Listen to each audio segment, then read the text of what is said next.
Okay. We will call this Town Council meeting to order. This is the Weathersfield Town Council meeting for Monday, August 2nd. Would Councilman Pentelo please lead us in the Pledge of Allegiance? I pledge allegiance to the flag of the United States of America and to the republic for which it stands, one nation, under God, indivisible, with liberty and justice for all. Thank you. And I will just ask Derek in the back just to give us a thumbs up or a thumbs down when you might not be able to hear us through the mask. And then we'll make sure that everybody speaks a little bit closer to the mic and louder. Sue, will you please record the attendance for tonight? Sure. Councilor Biggs? Present. Councilor Flanagan? Councilor Forrest? Present. Councilor Hill? Here. Councilor O'Connor? Councilor Pelletier? Here. Councilor Pentelo? Here. Deputy Mayor Mazzarella? Here. Mayor Rell? Here. Thank you, Sue. And we'll start off with public comments. Just a reminder for anybody who is new to the council, we do a 10-minute first public comment section in the beginning, and then we do a second 10-minute comment section at the end. Oh, 5, sorry. 10 minutes for budget. I apologize for that. Anybody want to speak in the first public section? Mr. Young.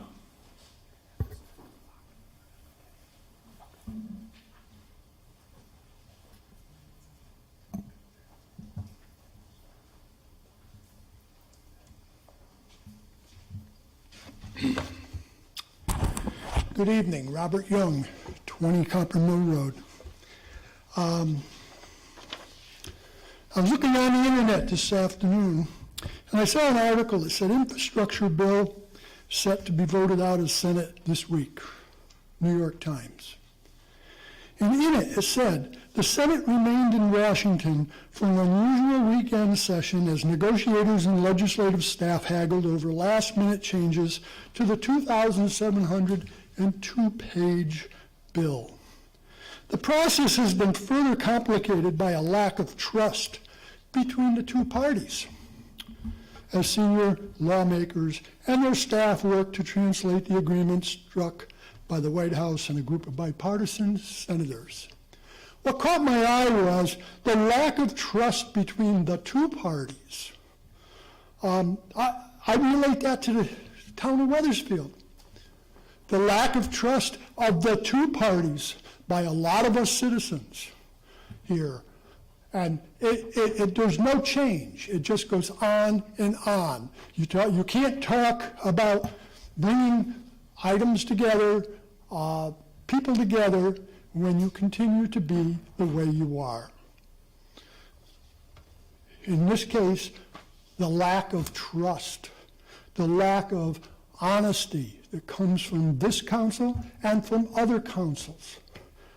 You know, last week, or I should say last meeting, I had spoke about the appraisals at the Acacia Farm and the longevity of getting any results from this dishonest town. As a citizen, I pay my taxes on time, and I expect results on time when I ask for information. It's the only way we should be operating. Withholding information is something that you folks should be against.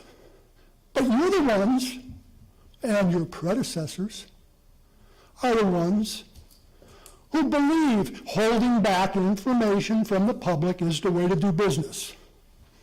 And that relates back to this kind of an article and all the stuff that's going on down in Washington, D.C. Now, I had mentioned, first of all, at the last town council meeting, I didn't bring this in, but I'm going to read it to you. talk about trust, talk about delivery, talk about a lot of great things that should have happened in this town with the Keisha farm. And I'm sure it happens with a lot of others. I have an email here dated April 26th, 2018. And it's coming from Jeff Bridges, former town manager. And he's addressing it to Mayor Bell and town council members. That means all the folks that were sitting on this council last time all got this from Mr. Bridges. And this is what it says. Attached are the appraisals of the Keisha parcel on Highland Street. The total appraisal is $1,760,000. Then he says, we're going to add it to the executive session on Monday for a meeting and to discuss. And this is confidential. And what did you go out and what did the town council do at that time to negotiate? And granted, this is April 26, 2018. You held a public hearing the 4th of September on this. Within that time span, within a couple of months after April 26, you negotiated a deal based on appraisals of $1.76 million. And the town, as dishonest as it is, held back from the public, prevented the public from knowing anything about this appraisal. They wouldn't even talk about the appraisal at the public hearing, at any hearings after there. And this is disgusting, and this is something that all the citizens in town should know about. And that's why I'm here. They're going to continue to know about it. Now, when did I get it? I got it September of a year and a half later, okay? But I'll get to that in a couple of moments.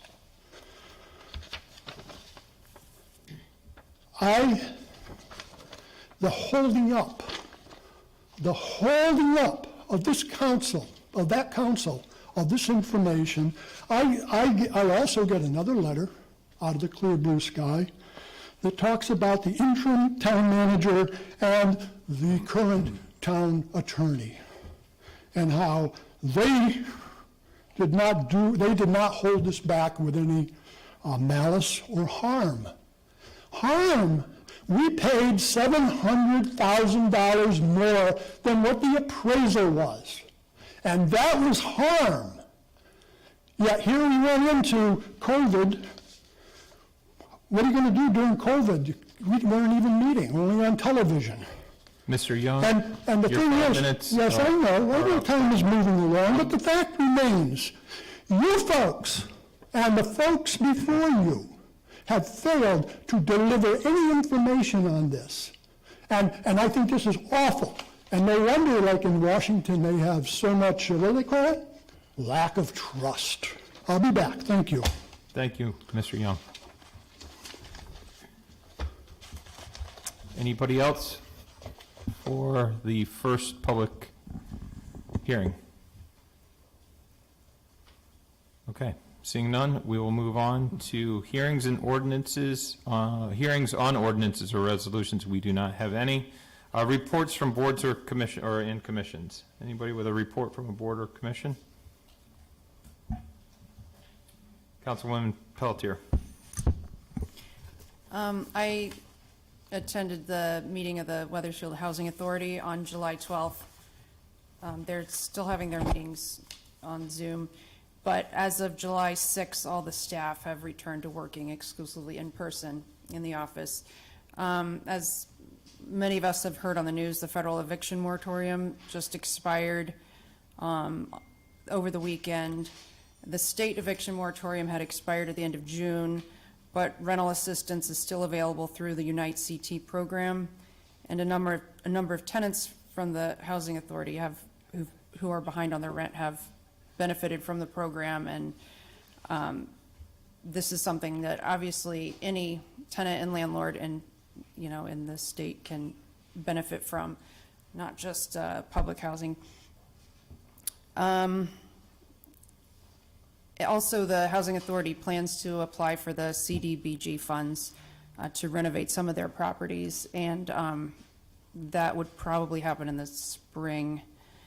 So that's pretty much it. I also wanted to mention that there was no Shade Tree Commission meeting in July, and the Zoning Board of Appeals returned to in-person meetings on July 26th. That's all I have. Okay, thank you. I will just mention something that was brought up by the deputy mayor at our caucus, and maybe, Gary, you could mention this to physical services. I guess there was some tree work that was done off of Longview, Tobler Terrace, where the trees were cut down, but there's some stumps that remain. So I don't know if Housing Authority contracts with anybody or if it's physical services that would do it, but we would probably like to see if we can get those removed or ground down. Yeah, I'll have to take a look to see if whether or not it was town property or whether or not it was the Housing Authority that did it. And Housing Authority. It's Housing Authority and Housing Authority property, so they would be responsible. But I'll have a crew just go by to make sure. Okay, and maybe we can mention something to Ms. Forcier. Yep. Okay, thank you. Any other reports? Councilman Hill. Thank you, Mayor. Just a quick Brainerd update. Councilor Sanchez from the Hartford City Council, his resolution passed the Hartford City Council subcommittee. This is for the decommissioning of Brainerd Airport. It now goes to the full City Council for a vote. And this kind of comes under the heels of a community conversation we had that was organized by residents here in Wethersfield. Over 60 residents attended, our entire state delegation, and basically talked about the quality of life issue that is the noise has come, especially with old Wethersfield. And just as the Brainerd Noise Committee liaison, I just wanted to keep the council updated, and I will continue to do so. Thank you. Appreciate that. Thank you. Anybody else? Okay, hearing none. No discussion items tonight, but we do have, I think, 14 or 15 council actions. So we'll start off with resignations and appointments for action. I don't believe there's any resignations tonight. There are appointments by both the Republicans and Democrats, and for those who have either the agenda in their hand or had seen the agenda, it was just misplaced with the names. So we'll have the Republican appointments done by our deputy mayor, and then Councilman Forrest will do the Democrat appointments, just so to get any confusion out there where Councilor Forrest offered to do the Republican announcements. I looked at some of the names, and everybody's got to be able to pronounce them. So I will start off with, and there, I believe there's also a walk-in appointment that we had as well. See, I can use the mask to cover up the misspelling, mispronunciation of the names. The number of appointments, I make a motion to make the following appointments. Capital Improvements Advisory Committee, Robert Turgeon, 962 Cloverdale Circle, 8/2/21 to 6/30/23. To the Wethersfield Advisory Committee for People with Disabilities, John Beretta, 40 Tollgate Road, 8/2/21 to 6/30/23. Board of Ethics, Mark Comack, 37 Old Pewter Lane, 8/2/21 to 6/30/24. Margaret Gustafson, 182 Amherst Street, 6/2/21 to 6/30/24. To the Flood and Erosion Control Board, Stanley Guerra, 594 Highland Street, 8/2/21 to 6/30/24. Mark Comack, 37 Old Pewter Lane, 8/2/21 to 6/30/24. To the Historic District Commission, Kathleen Williams, 15 Hartford Avenue, 8/2/21 to 6/30/26. An alternate, Christopher Hall, 46 Garden Street, 8/2/21 to 6/30/23. To the Housing Authority, Alexander Kolakovo, 413 Wells Road, 9/1/21 to 8/31/26. To the Human Rights and Relations Commission, Alexander Kolakovo, 413 Wells Road, 8221 to 6/30/24. To the Inland Wetlands and Conservation Commission, Brian DeChico, 39 Kimball Road, 8221 to 6/30/24. Also Louis Sanzaro, 41 Robith Lane, 8221 to 6/30/24. To the Insurance Committee, Paul Mead, 373 Main Street, 8221 to 6/30/26. Library Board of Directors, Kristen Michaels, 303 Garden Street, 8221 to 6/30/24. Diane McAdams, 108 Eastern Drive, 8221 to 6/30/24. To the Parks and Recreation Board, Michael Bissey, 25 Old Pewter Lane, 8221 to 6/30/24, and an alternate, Jordan De Gregoros, 16 Bayrock, 8221 to 6/30/24.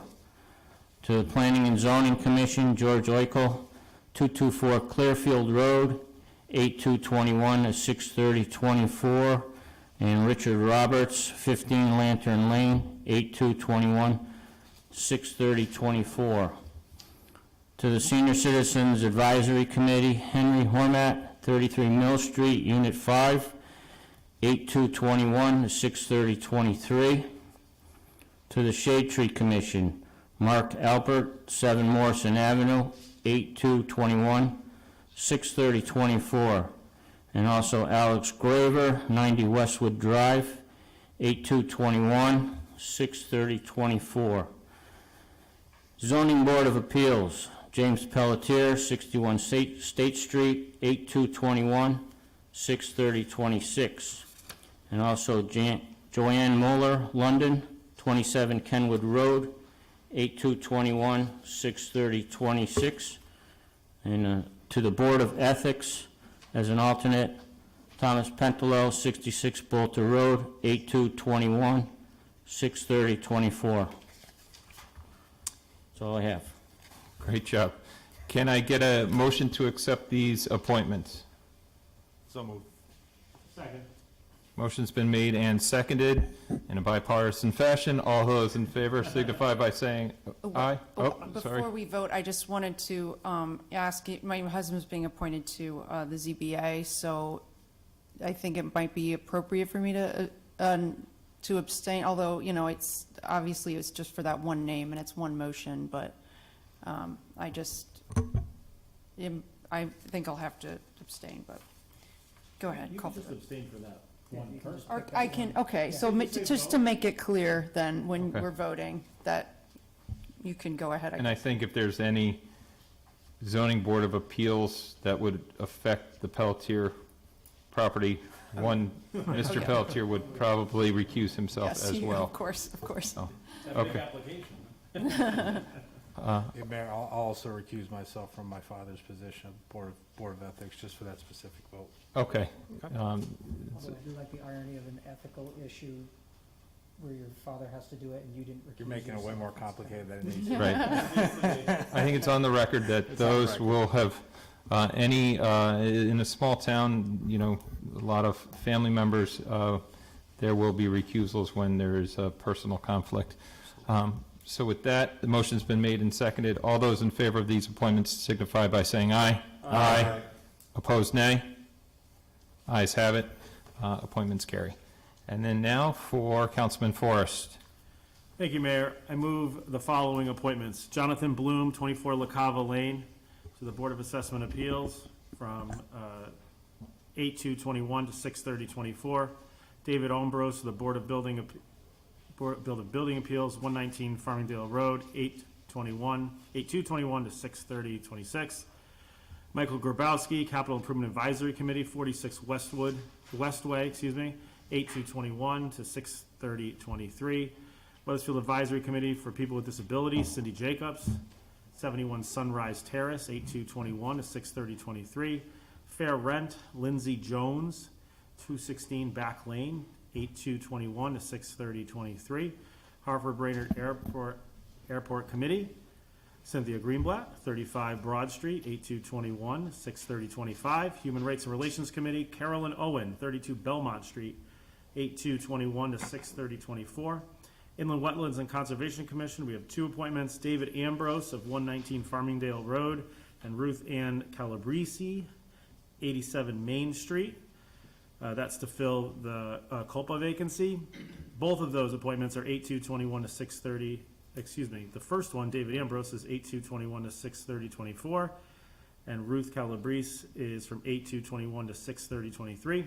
Library Board of Directors, Hannah Granfield, 6 Morrison Avenue, 8221 to 63024. Park and Recreations Board, Richard Lepore, 7 J Street, 8221 to 63024. Suzanne Barton, 55, as an alternate to the Park and Recreation Board. Suzanne Barton of 55 Main Street, 8221 to 63024. Brian Zito to the Personnel Appeals Board from Weathersfield for a term of 8221 to 63024. Planning and Zoning Commission, Ryan Allard, 75 Somerset Street, 8221 to 63024. And as an alternate to P&Z, Peter Liambruni, 200 Broad Street, 8221 to 63024. Shade Tree Committee, Brooke Penders, 520 Main Street, 8221 to 63024. The Volunteer Firefighters Pension Committee, as an alternate, Fred Bove, 147 Highland Street, 8221 to 63023. And the last 2 are for the Youth Advisory Board, both of terms 8221 to 63024. Tamisha Cologne, 45 Treat Road, and David Zagaya, 19 Wildwood Road. Can I get a motion to approve these appointments? So moved. Second. All those any recusals? All those in favor signify by saying aye. Aye. Opposed, nay. Ayes have it. Just for the record, the reason why we had so many appointments, as you can see, most of these terms expire June 30th. Many of these are continuation of appointments that had expired on 6/30, but their terms do extend beyond that date until a new appointment is made or a reappointment is made. We did not have a second meeting in July, and our first meeting in July, we just did not have a complete list at the time, so we brought up all these appointments tonight. Thank you for reading those, both Deputy Mayor and Councilman Forrest. Appreciate the hard work that went into this by our town clerk as well. So, Sue, please extend not only our appreciation to you, but also to Lynn Rowe, who I know does a very hard job to do. So I appreciate that. Moving now on to council action item B3, and I believe Erica Textera from Youth Services is here to explain this grant. This is a grant, matching grant for the Dial Ride expansion grant. Correct. All set? Good evening, Mayor, Deputy Mayor, Town Council members, and Town Manager. We have before us the Dial-A-Ride Enhancement Grant that we've been applying for and been awarded for many years. Now, this is a grant through the state DOT. It is a regional grant with Newington and Rocky Hill, which enhances our Dial-A-Ride services with additional medical trips. Weathersfield is the administrator of the grant, and the collaboration with the 3 towns have been going extremely well over the past years. Great. Are there any questions for Erica on this grant? Councilman Forrest? Did you have a question? Okay, you go first. I just had a quick question. It says that it's a matching grant. Is there any funds we have to put out that haven't already been put out? I know we pay for a lot of it, but. The match is what has been put in the budget so far. Okay, And thanks. approved. Yes. Okay, thank you. Councilman Forrest? I'm going to move to authorize the town manager to apply for and execute all agreements related to accepting the state matching grant program for elderly and disabled demand responsive transportation, Dial-A-Ride expansion grant, in the amount of $31,733 for Weathersfield and $89,436 total, and to sign a memorandum of understanding with the towns of Newington and Rocky Hill to provide a tri-town medical transportation service. So moved. I moved it. Oh, second. Moved and seconded. Councilman Forrest, Councilman Biggs. All those in favor signify by saying aye. Aye. Opposed, nay. Abstentions? Ayes have it, motion carries. Thank you. Thank you. And I think you're probably going to stay up for the second one. This is the Amplify grant for the Prevention Council here in Weathersfield. Correct. Yes, so again, with this grant, this is a grant that we have applied and been awarded for many years now. It is through the Department of Mental Health and Addiction Services, and it's funneled down through our Regional Mental Health Board, which is Amplify. And this grant is used to enhance our prevention efforts here in town. A lot of times we do a lot of work with the surrounding towns to provide programs and some great educational opportunities and harm reduction. And again, this is a grant that we've gotten for many years now.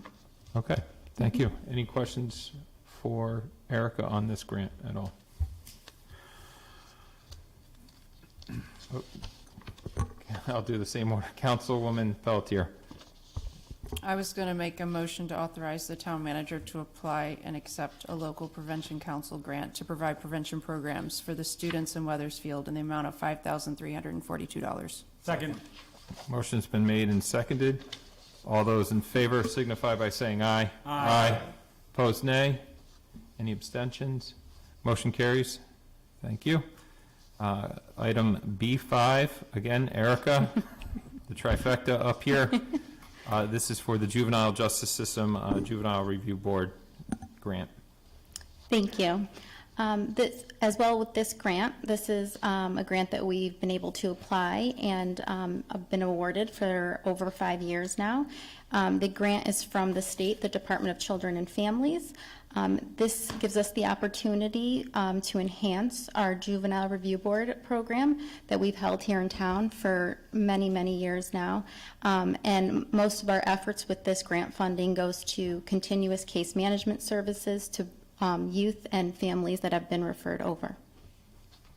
Okay. Any questions for Erica on this one? Is there questions? I have questions. Go for it. Oh, I just have questions about the Juvenile Review Board generally. Like, how many cases does it hear, like about every month? So it's tough to say monthly, but we meet twice a month normally on Thursday afternoons into the evening. In a year, we average about 35 cases that we see. But with COVID, it was a little less, just given the circumstance. So this past fiscal year, we were about around 20 cases that came through. And who determines which cases go before the Juvenile Review Board versus through the Juvenile Justice System or Juvenile Courts? Sure. So the school system can make direct referrals that were in the past considered FWISN cases, family with service needs. They no longer go to the juvenile courts. They get funneled through the youth service system through the JRB process. Also, the police department, the juvenile detectives, and the SROs can give summons for appear to the Juvenile Review Board process.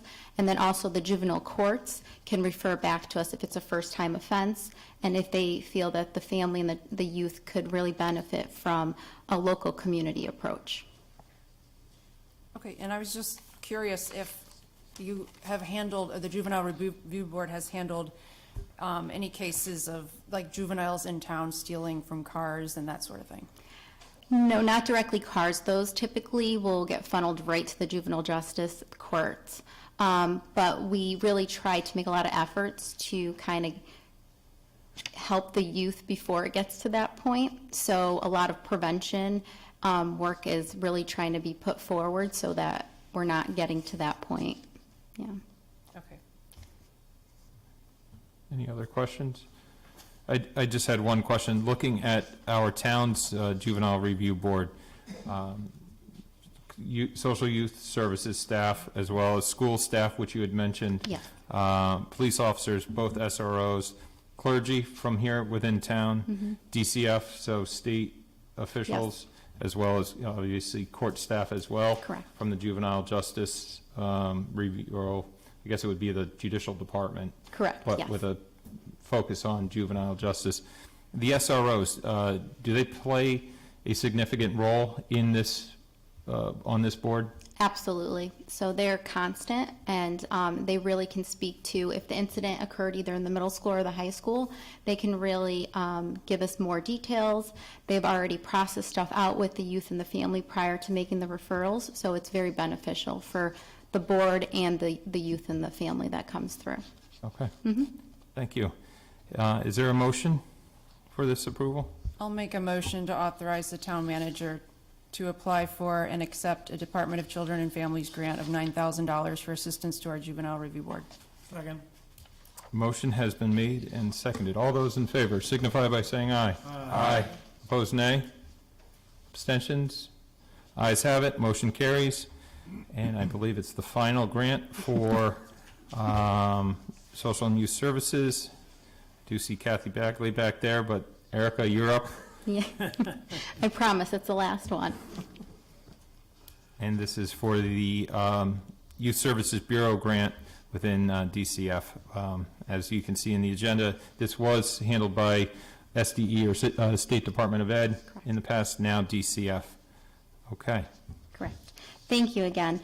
So I'll be brief. This is a grant that we've been getting for many years now, and we are able to continue applying for. It's always on the chopping block with the budget cuts, but we have great advocates and lobbyists at the Capitol that continue to push this forward. So we, again, were able to apply and go for another round of funding for this fiscal year. And this grant really helps with our efforts for our youth services department, especially when it comes to a portion of it goes towards salaries for personnel in our youth service department and enhancing services that we can bring to the community. Okay. Yeah, I mentioned that earlier. Any questions from council on this grant? And before I go to Councilman, do you have a question, Councilman Forrest? I do not have a question, no. Okay.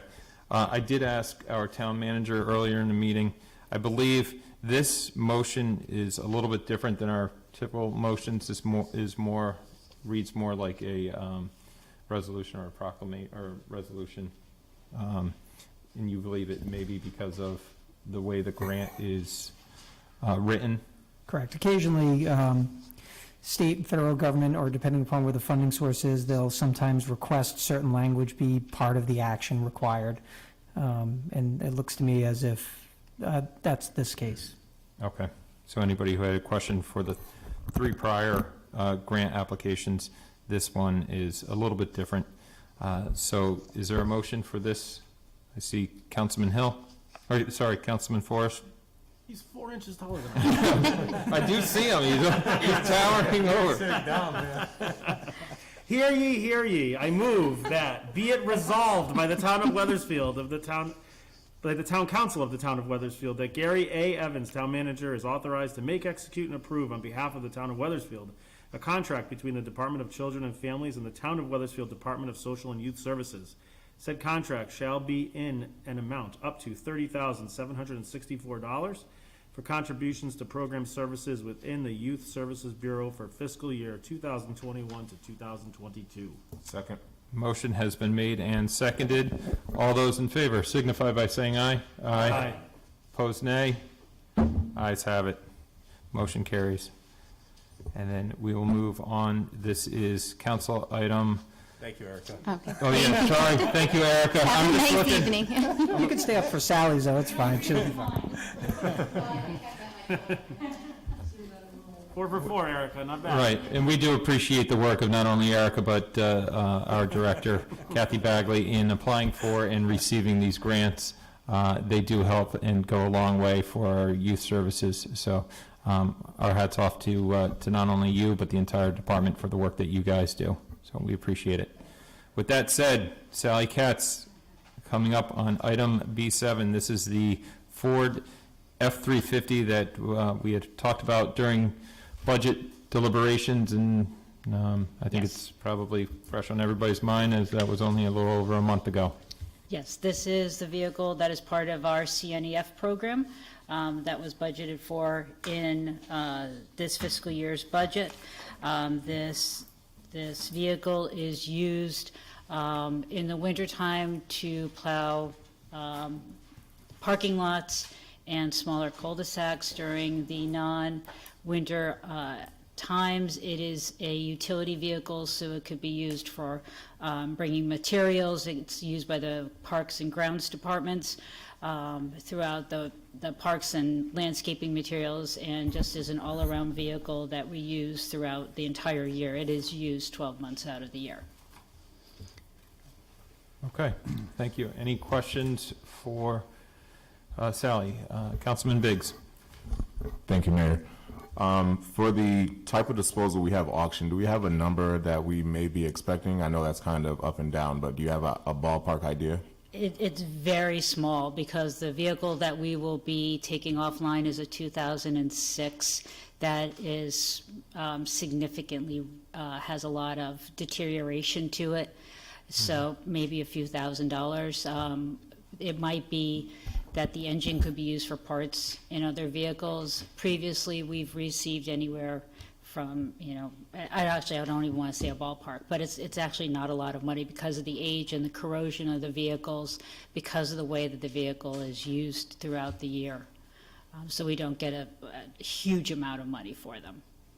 All right, thank you very much. Well, Deputy Mayor was first, then Councilman Hill. Deputy Mayor? Yes, thanks, Sally. It says here 2009. Is that a typo, or is it 2000? It's a typo. It should be 2006. And is that truck in service right now? Yes, it is. Is there problems other than its age? It is highly corroded, and especially down into the frame, and so it will soon be non-roadworthy. I'm questioning whether we should keep it as a standby spare rather than send it off to auction where we're going to get, $1,000 for it or something like that. Well, we can always send it to auction, see what the price is going to be. We do have opportunities to pull it, but again, if it's not roadworthy, we would rather take it. We also, and obviously you, as the governing body, can change that. As we brought a vehicle on, it has always been that we had to take a vehicle off and not even keep it. We had to literally take it off of our inventory as per council action from years ago. But again, that can change if you so desire. Okay. As long as, we're a little bit off topic here, but have we auctioned off the 2 fire apparatus? We have not auctioned off the second one. The prices that we were getting as far as bids were very low, and so we decided to hold off and try it again in later on this year to see, because it just really was not what we were anticipating. Okay. Councilman Hill. Thank you, Mayor. Sally, do you maybe have a ballpark estimate of how many miles per year this truck would take on?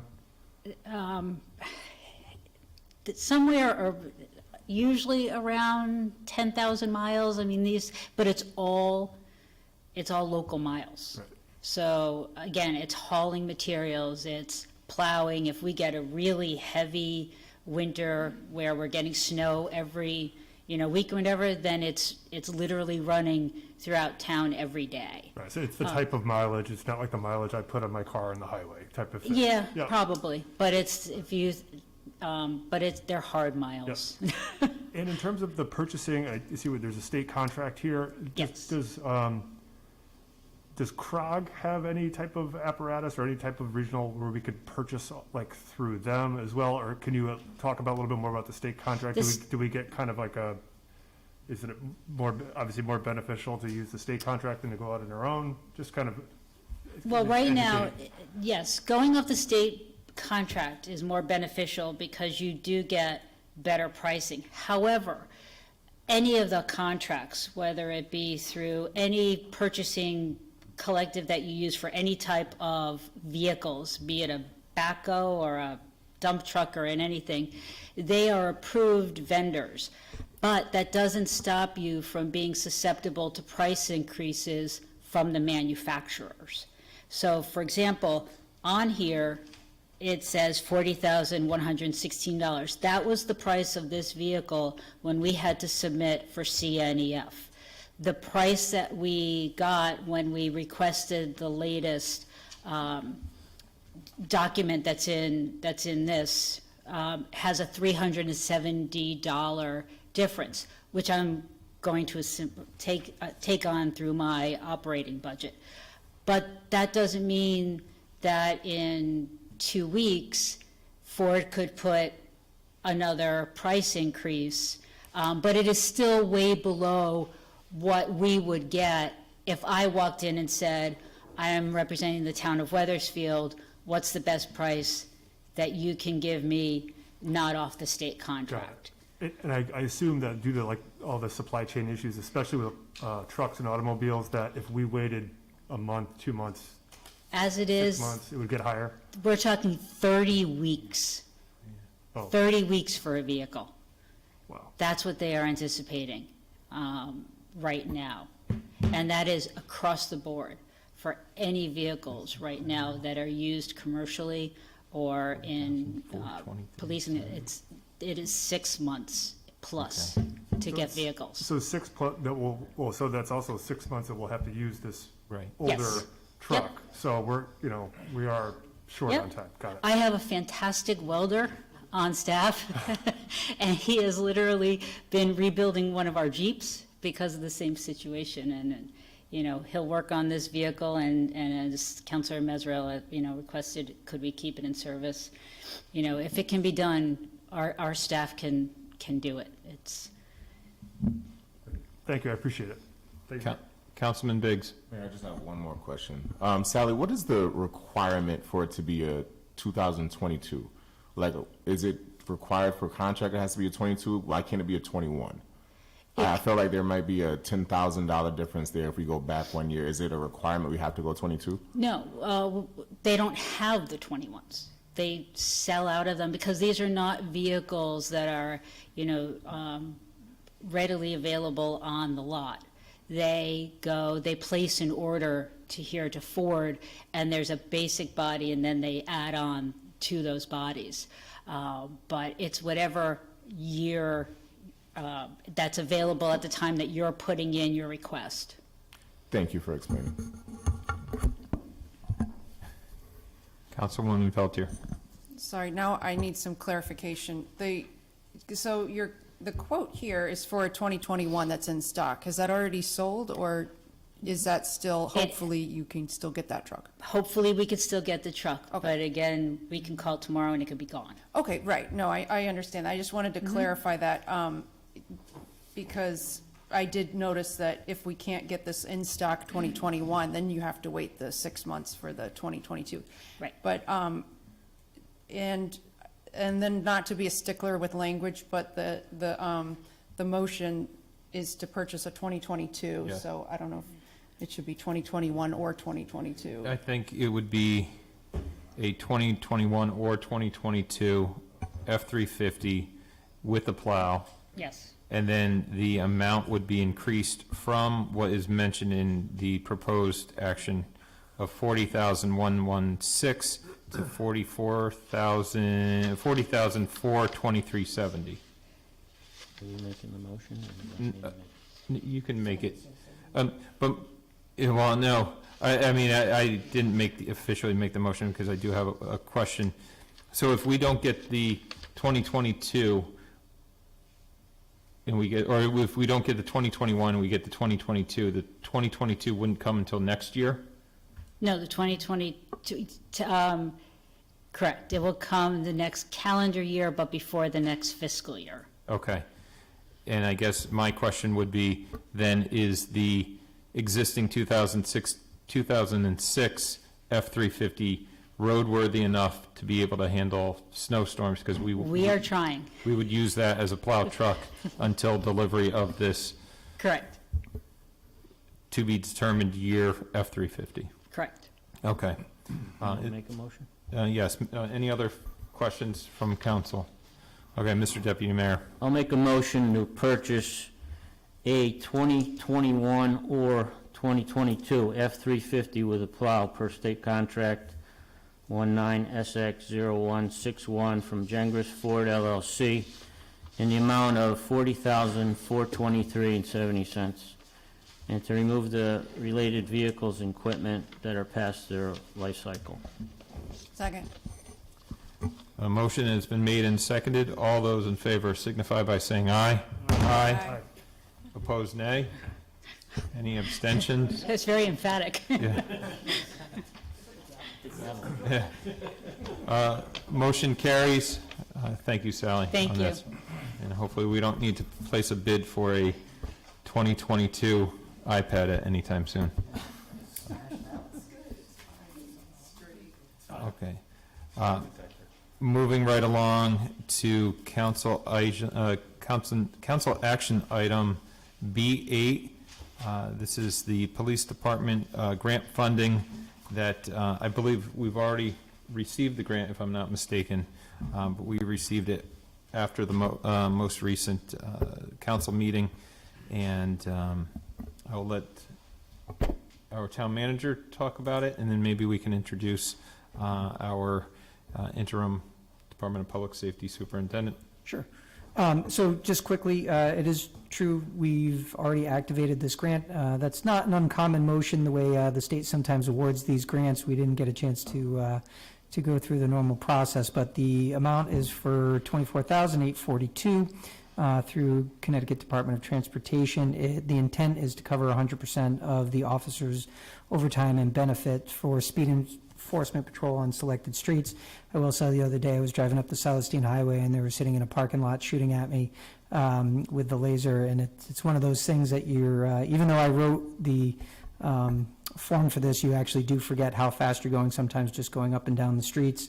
If you notice, there's several areas throughout town that currently have the radar systems in place for tracking time. And again, I recommend for counselors or residents driving up and down the street, please start to pay close attention to your speed. It's very easy to not realize you're doing 40 and a 30 or even faster.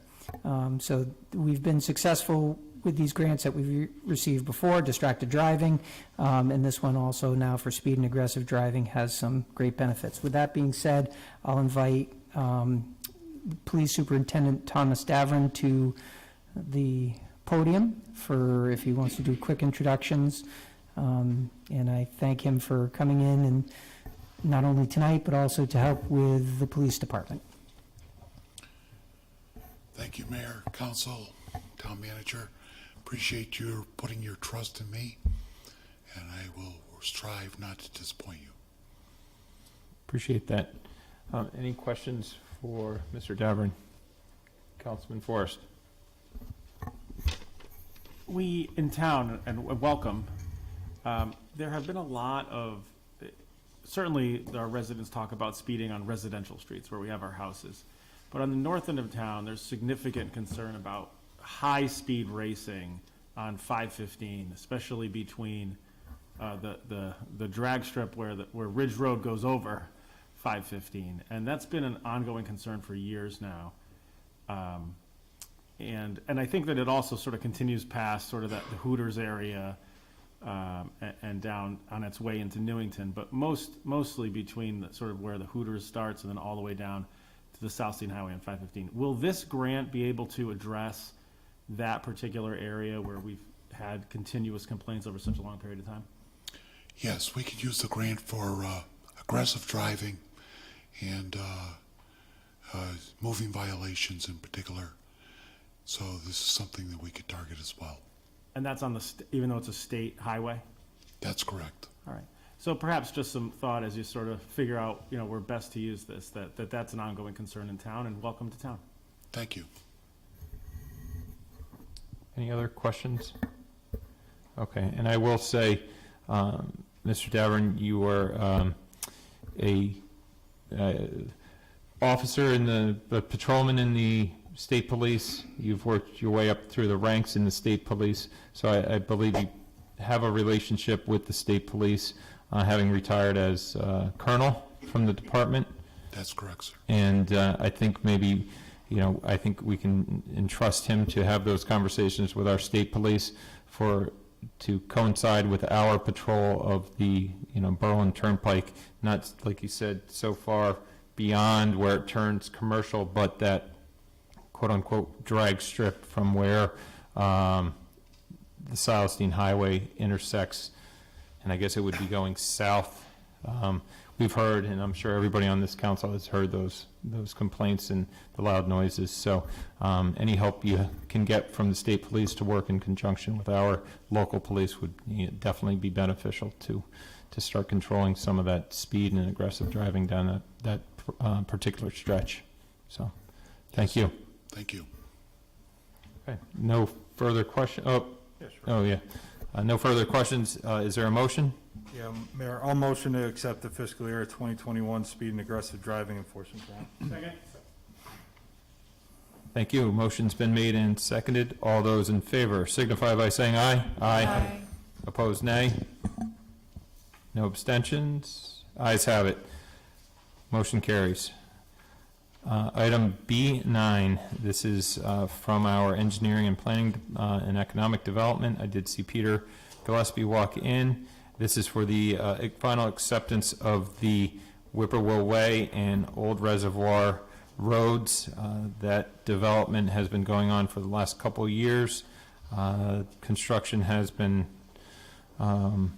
at a brisk pace. I did notice a number when I drove by it the other day just to take a look at the properties and the road condition. I did notice a couple houses that were underway and had already been built and some to be built. So it is being used, and we welcome not only our neighbors but new properties here in town. So with that, Mr. Gillespie, I defer to you for a little bit more explanation on this. It's a simple request. It's part of our subdivision development process. We're at the very end of that project. The Planning and Zoning Commission at one of their recent meetings recommended to the Town Council to close this project out, except a small portion of Whippoorwill Way, that's easy for me to say, and Old Reservoir Road, two small street sections that were part of that subdivision. All of the improvements have been completed, inspected and approved by the town engineer, who was involved in that process from the very beginning. Just as a side note, this particular subdivision was originally approved in 1980, so it may be going on record as the longest continuous subdivision in the town's history, but nevertheless, we are at the end of that process.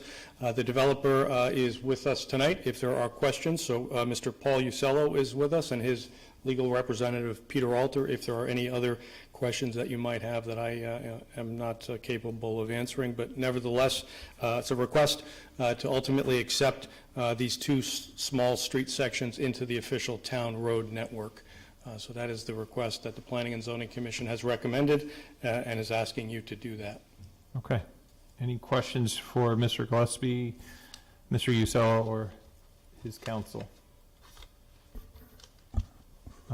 No question, but I will say I did get some calls around the holidays from some families that did live on that street, and they had deliveries either from Amazon or UPS that had no idea how to get to their location because they are not on the GPS that is used. So hopefully with the approval of this, they will officially become streets so that Siri can get them to where they need to be. The times we live in. Yes, it's on some houses being built and continuing to be built. So with that said, is there a motion?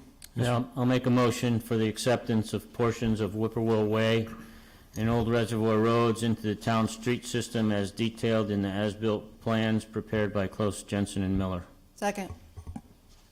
Motion has been made and seconded. All those in favor signify by saying aye. Aye.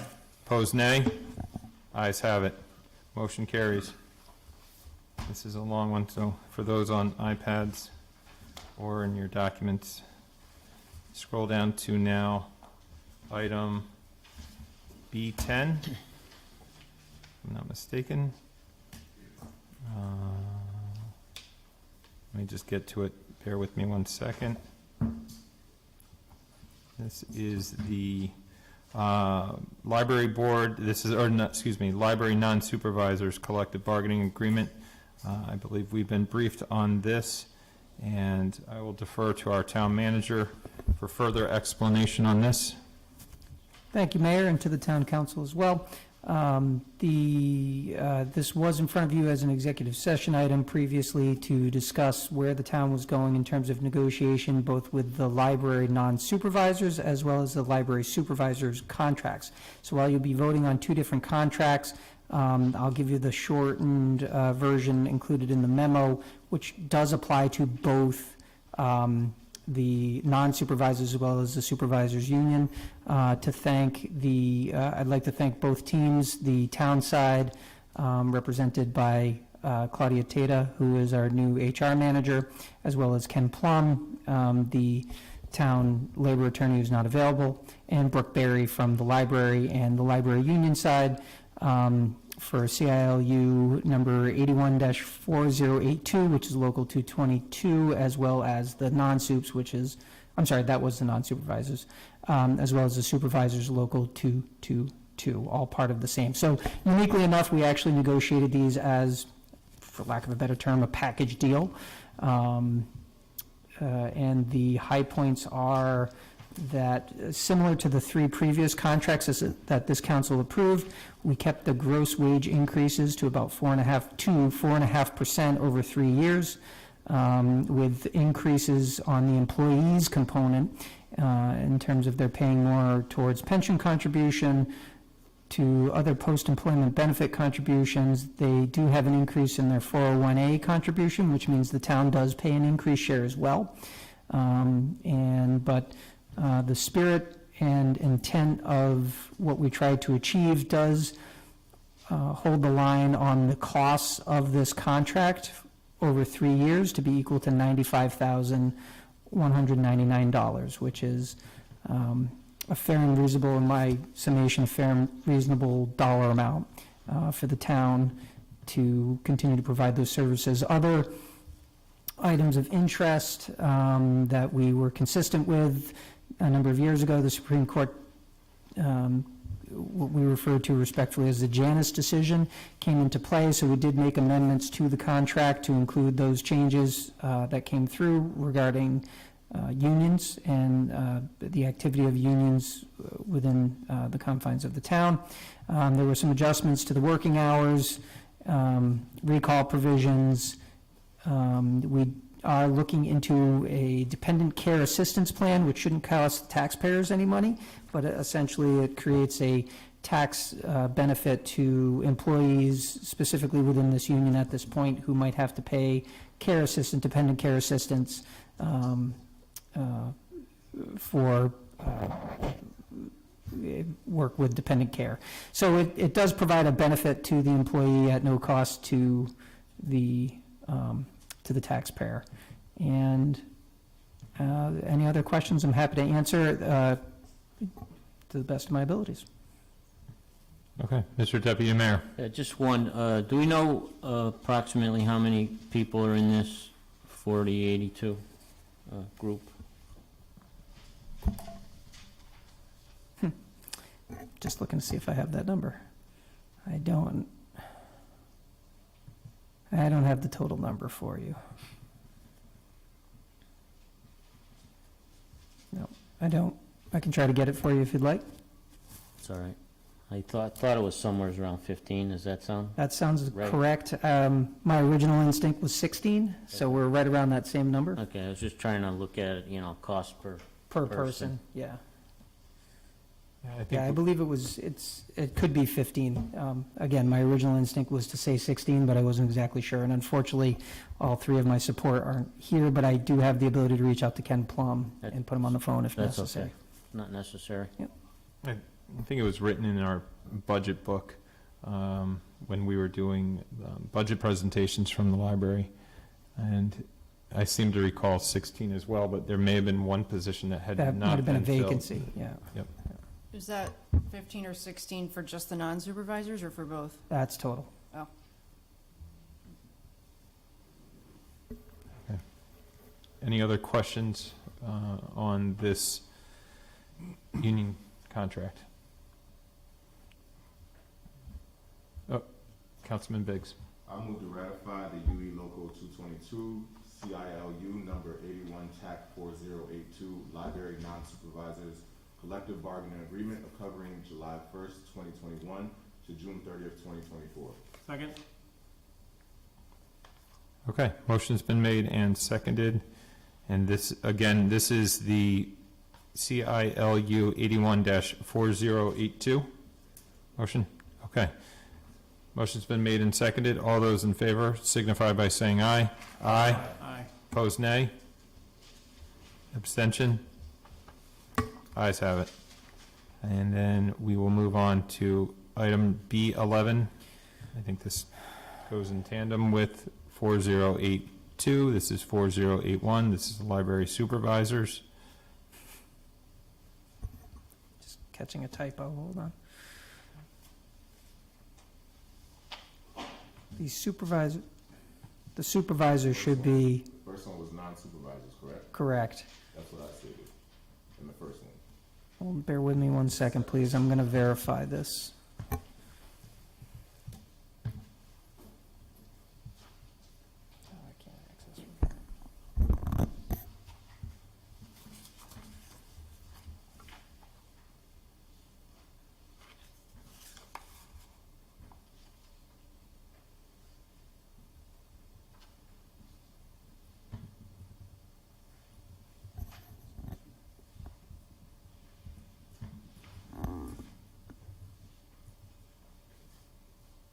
That matches.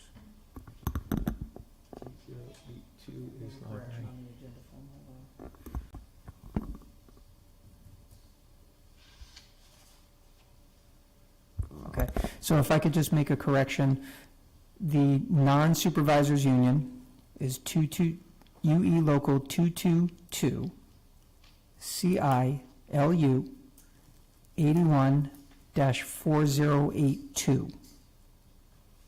Yes.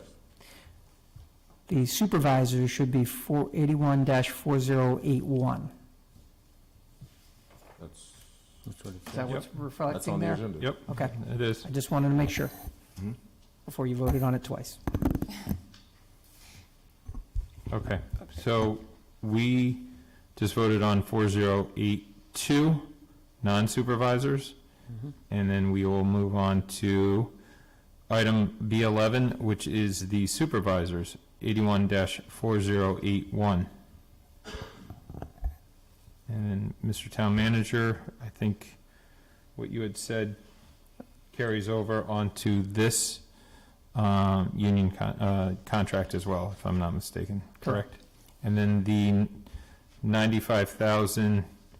95,199 is a collective For all. increase for both unions, supervisors and non-supervisors, correct? Correct. So, yep, and there's approximately 12 positions for the non-supervisors and 3 for the supervisors, so it was 15. Okay, So this would include the 3 Can I make a supervisors. Suggestion about this? sure, Mr. Deputy Mayor. So this matrix that's attached to the first motion should also be attached to the second one, shouldn't it? I mean, it has the Correct. pricing and the percentage, and I assume maybe some of the other provisions have also, It overlaps because we simply negotiate them almost as a package deal. So rather than attaching the same memo twice, it was only attached once. you know, But it does apply to both. just so people know when they're voting on this B11, because it doesn't have any of that with it, Okay, I see what you mean. In between the two right? Correct. item agendas, or item actions, there is a memo from our labor attorney as well as our HR manager and Brooke Berry that has it broken down between, FY '22, '23, and '24, the increases in both wages, steps, and pension, as well as their contributions to the town Yes. as well. So that carries over on both Yep. supervisor and non-supervisor positions. Correct. If you look at the memo in the subject line or the regarding line, it actually mentions that it's for both 4082 library non-supervisors as well as 4081 library supervisors. Okay. So we will, is there a motion I on, think Ryan has Oh. a question. I'll do it. you have a question? No, Or no motion? Okay. Do we, no, no questions? Okay. Councilman Biggs. I move to ratify the UE Local 222 CILU number 81 TAC 4081 Library Supervisors Collective Bargaining Agreement covering July 1st, 2021 to June 30th, 2024. All those in favor? Oh, no, I'm sorry. Second. Second, Councilman Pentelo. All those in favor signify by saying aye. Aye. Opposed, nay. Any abstentions? Motion carries. Thank you. This now, it does not have any council action, if I'm not mistaken. This is just the audit letter from our auditors that were once prior to us on this council. It was Bloom Shapiro. They are now Clifton, Larson, and Allen. And I don't know if our Director of Finance, Mike O'Neill, has any comments on the audit letter or can give us some insight onto this, but this is what they provide to us prior to their audit every year, and I believe that audit will be commencing shortly, if I'm not mistaken. Good evening, Mike O'Neill, Director of Finance. The mayor is correct. This is a letter that is required by the professional standards for public accountants to convey to their clients. It's all standard language. It's an explanation of what an audit is, what an audit is not, responsibilities of the auditors, responsibilities of management, and kind of a detail of exactly what they will be doing during the course of their audit, the various reports that they'll issue at the end of the audit. Any questions or comments on this? And in reading, they will begin their audit next month, end of September, September 20th. They hope to have it wrapped up by October 25th. And then sometime in either November or December, we typically get that audit before us as a council to go through. Yes. So, okay. No action is needed, but we do have the scope and what they plan to entail in their audit for us. So, moving on to council action item number B13, and I did see Peter still here. This is for the tax incentive program for the proposed development of 46 Arrow Road here in town. Good evening, Peter Gillespie, Director of Planning and Economic Development. The town is in receipt of a request for a tax incentive for a project that is proposed at 46 Arrow Road. 46 Arrow Road is the property behind the recently constructed gas station on the corner of the Berlin Turnpike and Arrow Road. It has lied vacant for these many years. I don't think it's ever been developed, so it is a challenging site. As you can see from the Berlin Turnpike, it has slopes, it has some ledge. It has been partially developed as part of the gas station to do a little site preparation, but nevertheless, the request in front of you is for a tax incentive to construct an approximately 100,000 square foot self-storage facility, a 3-story facility on that property. The tax incentive policy for the town has a process where a 5-person committee, primarily consisting of staff members, finance director, the assessor, myself, the town manager, and also a representative from the EDIC to review the request. We did review the request. We met and debated the merits of the request. The final recommendation that you have before you is the 3rd iteration of a formula that we felt was fair. The EDIC has recently been reviewing the tax incentive policies for our neighboring communities in the Metro Hartford area to see where we fit.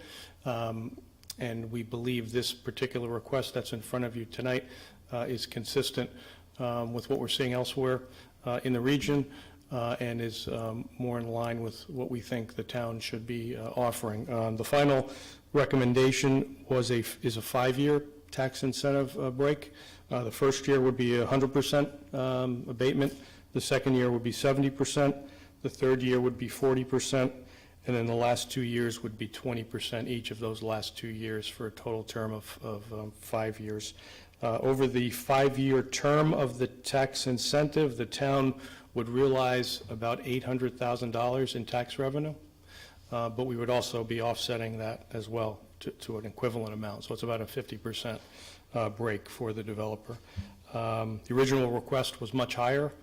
We felt the original request was too much for the town to offer, so we reduced it down actually 2 different times. So this is the third iteration of what we felt was appropriate for this particular project, taking into account the taxes that would be generated, the amount of investment being made by the developer, and then also lastly looking at this is not a significant job generator, so we took that into account as well.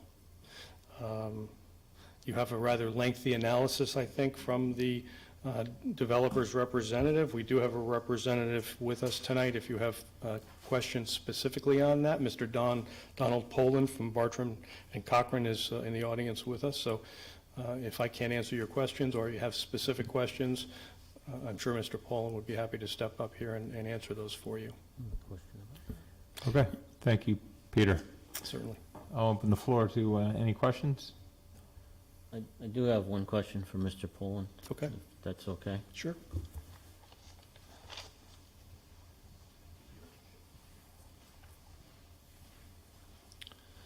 Just for the record, Donald Poland with the firm of Goma in York. We're located at 1137 Main Street, East Hartford. Thank you.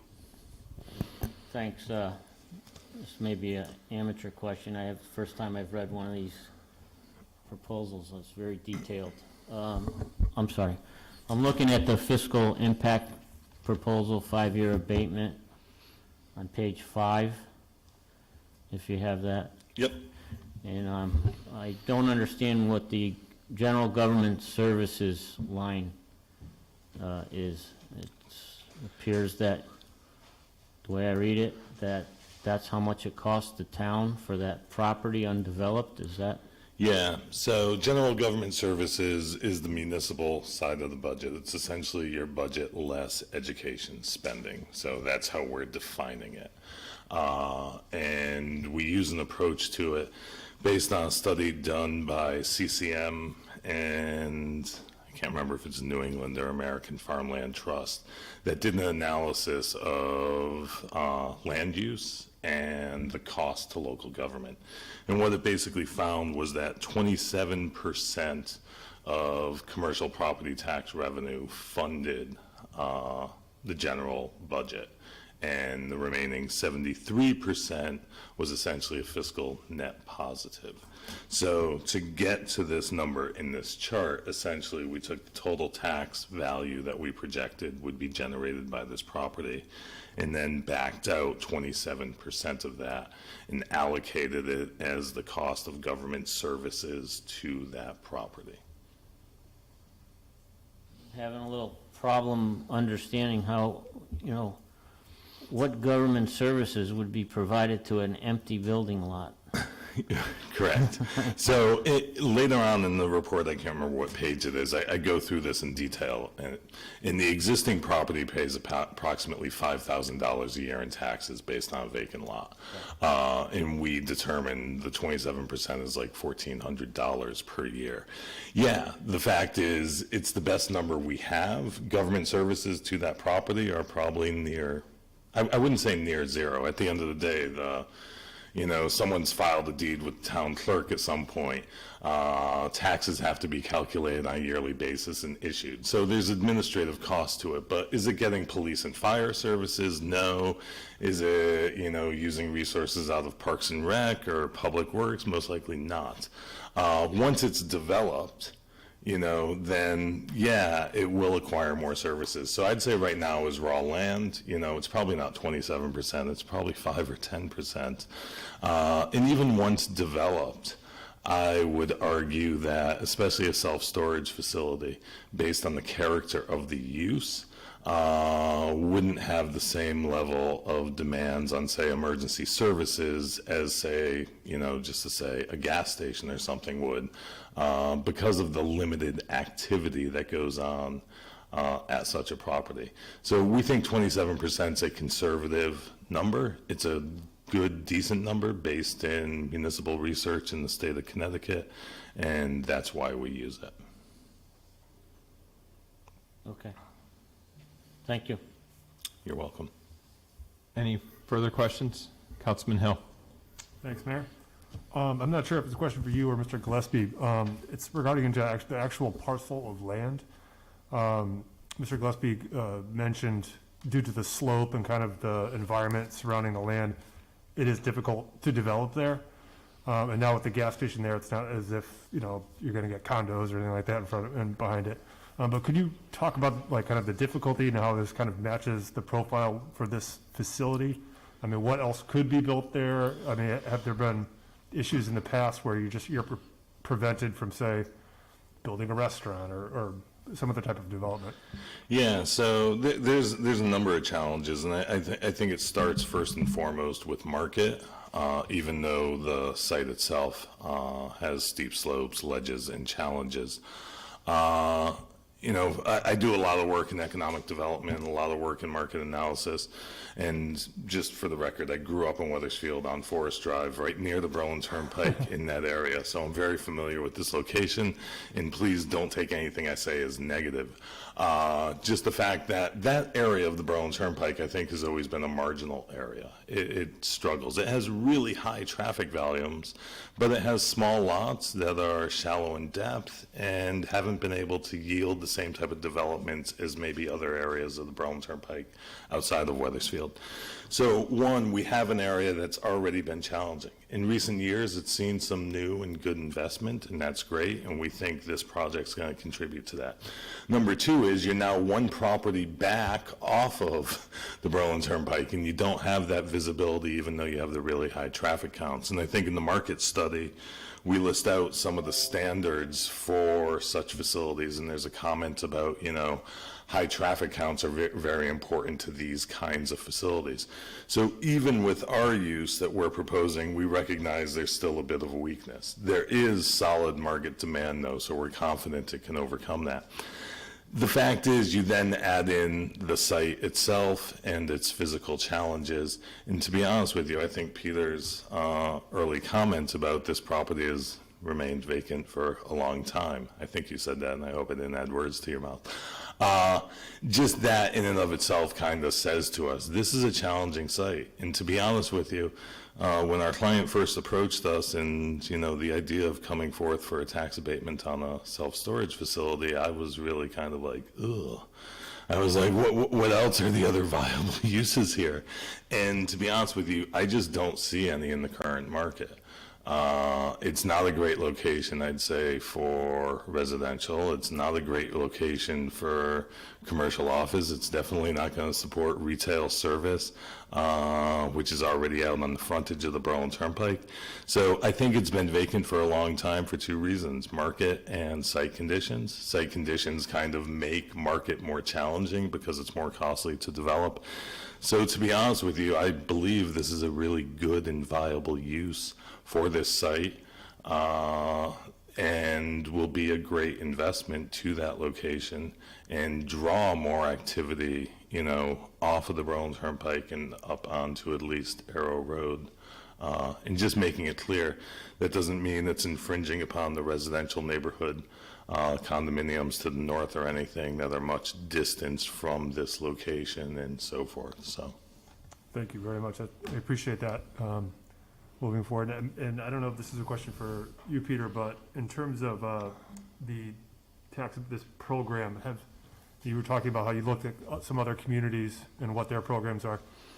Did you find over your kind of course going through that had any other communities used these programs on a self-storage facility before?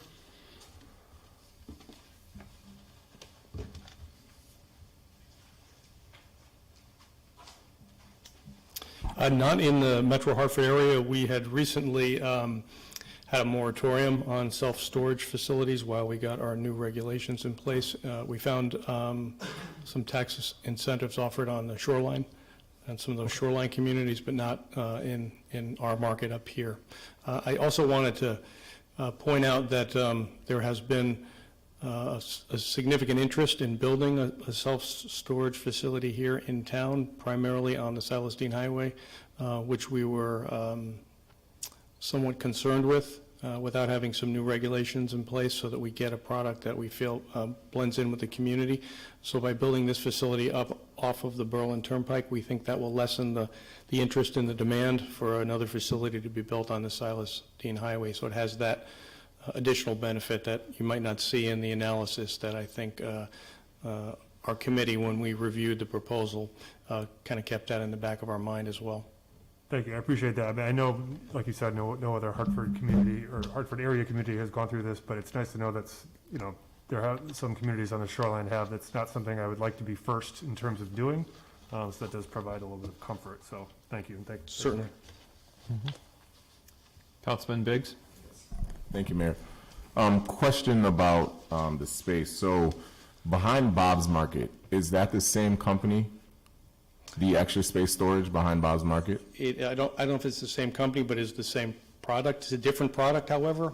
This facility would be climate controlled, whereas that is obviously, as you can see, the one-story sort of cold storage style development. So when we met with the developers' representatives, they wanted to make sure we were aware of that distinction. So it won't compete, at least as far as they're concerned. It's a different product, so it won't compete with that style of unit, which is a different user typically.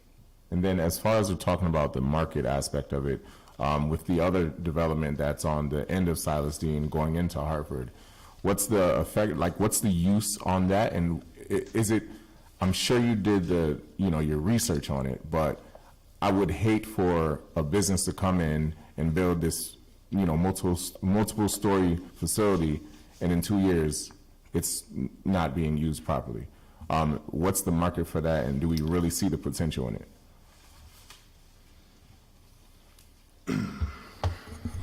Thank you. Once again, for the record, Donald Poland. Let me just scroll here. I just want to refresh my memory with something. In our market analysis, a few key numbers I'd just like to mention. On a nationwide basis, the supply of square footage of self-storage per capita runs around 5.9 square feet per person.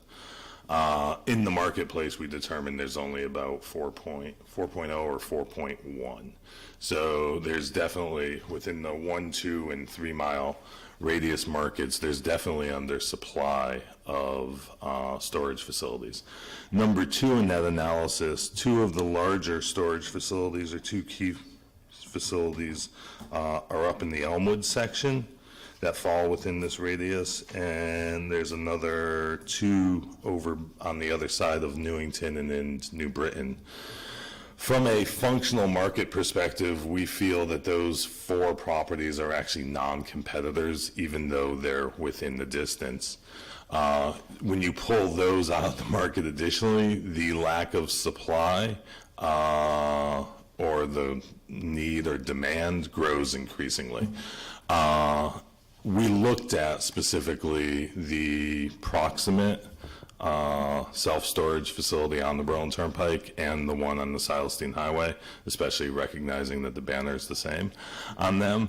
And as Peter already said, on the proximate one, it's a non-climate controlled older facility, different product, different price point, and non-competition. As for the one on the Silas Deane Highway, similar product, I believe possibly a bit smaller in total size. I could be wrong on that, so don't quote me on that. Once again, we feel it's distanced enough to not have a direct competition, and we also feel, as I already stated, there's enough demand in the market to actually support this one. I just want to be clear when I'm saying kind of there's enough demand. I'm fearful that you guys are sitting there going, well, then why do you need a tax abatement? The challenge is, site costs, construction costs. Costs are very high. Rents have spiked during the COVID period, but we expect them to contract back down to a normal level. And just with the challenges of commercial development in Connecticut, high labor costs, high construction costs, and marginal rent returns. So even though there's demand for occupancy, it's not necessarily reflected in the returns on the development, and that's why there is the request for the abatement. Thank you very much for the explanation. You're welcome. One more question from Mr. Deputy Mayor. So it's a very difficult lot. What would motivate the developer to put a 100,000 square foot facility on that lot as opposed to, say, going further down the Berlin Turnpike where there's a nice level lot with no ledge and, ready to dig? Yeah, and that comes back to market itself also. At the end of the day, and I just apologize for my vocabulary because it's not intended to sound negative, it just is what it is. This site compared to a site further down the Berlin Turnpike, fronting on the Berlin Turnpike, is marginal because it's off the Berlin Turnpike. You then throw in the ledge, and basically the cost of the land to purchase to buy into this location is cheaper. Therefore, the total cost of the project is cheaper. Therefore, the self-storage use is more viable. So just self-storage can't occupy the prime site. So at the end of the day, it's a site that's well suited for it, even though there are, slope and ledge constraints on the site and challenges. And I have one more for Peter, if I could.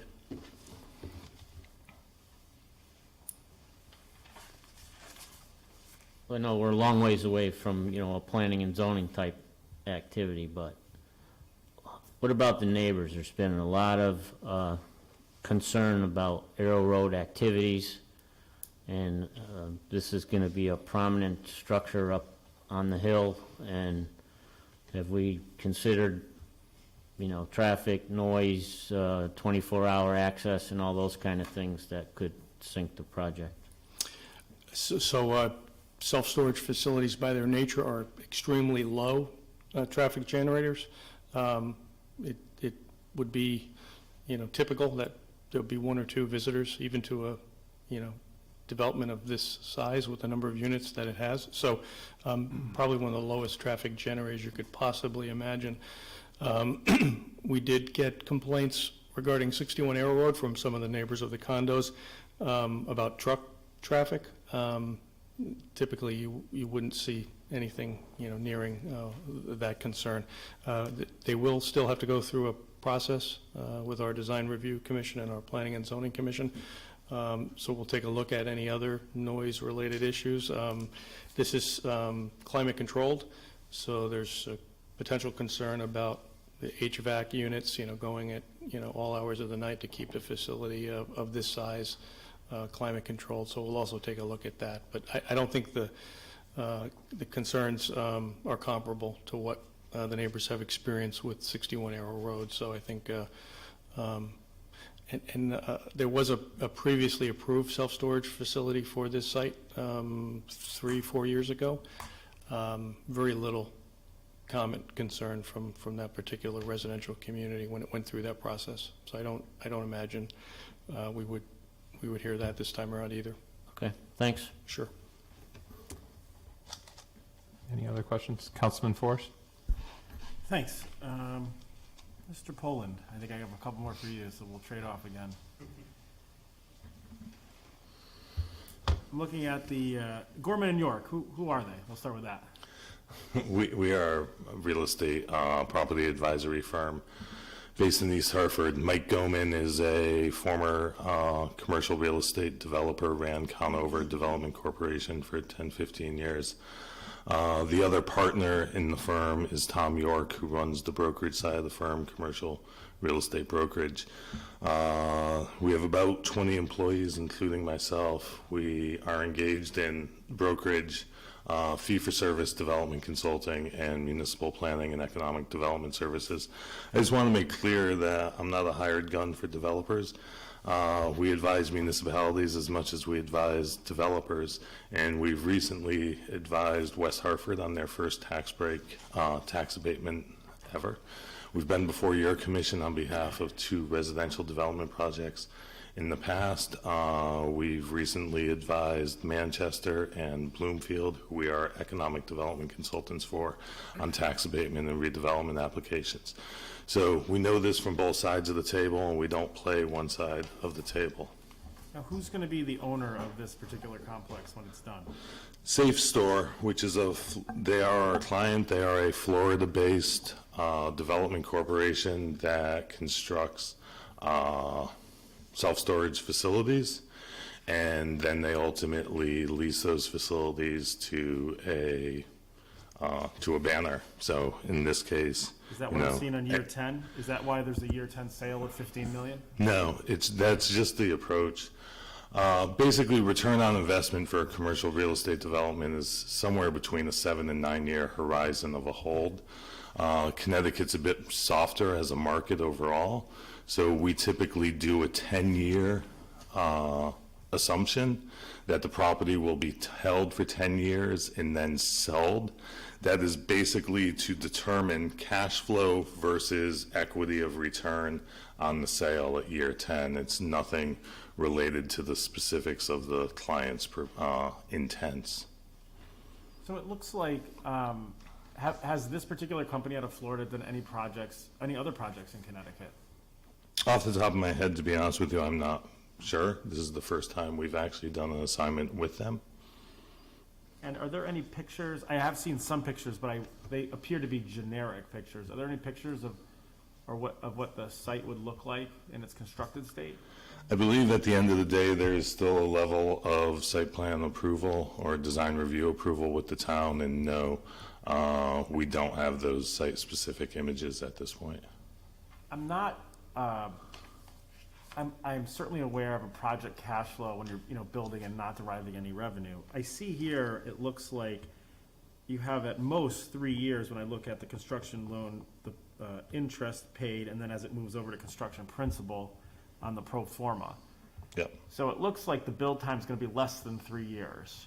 In fact, do you know what is the expected build time for this? By build time, do you mean occupancy or construction? Construction. Construction, I believe, would be approximately a year, 18 months at the most. And then the time point where revenue can be derived? It starts deriving revenue the moment it starts leasing units. We do believe there is a time period that is with 783 units. It's probably going to take 2 years to reach occupancy or near occupancy. So you're talking a, 3.5 year period before it gets to its full revenue and cash flow, and I believe that's reflected in here. So why a 5-year abatement then? If we can get revenue, we can look at full revenue with the 10% vacancy. I saw that assumption in there, which, you can tell me whether or not that's accurate, but I understand what the vacancy percentage is there for. Yep. So why not do a 3-year? That seems most appropriate. Now you're up and running, you're going, you've got some cash flow. You guys can set the prices about whether you want to sell out the place. That's your choice. So if I could provide some more background to this, which Peter kind of informed. When we first came to Peter to float the idea and open up this discussion, we requested a 7-year abatement with the first 2 years at 100%. I think year 3 was at 90%, and it phased down to year 7. It was a total of approximately $1.3 million. That was our approach, which is explained in the document. Basically, we're looking for a minimum of a 12% return over the 10-year period, with then the equity sale on the back end as kind of the minimum risk level. Peter expressed significant concerns and provided meaningful insights as to recent changes to abatement policies in the town and so forth. So heeding his advice and insights, we recalculated to maintain the same minimum 12% return in a 5-year tax structure. It brought it down to approximately $1 million, but was still heavier on the front end. Ultimately, the internal committee for the town that reviewed, while favorable towards the 5-year structure, told us to sharpen our pencils once again. If you look at the calculations on, sorry, forgive me here.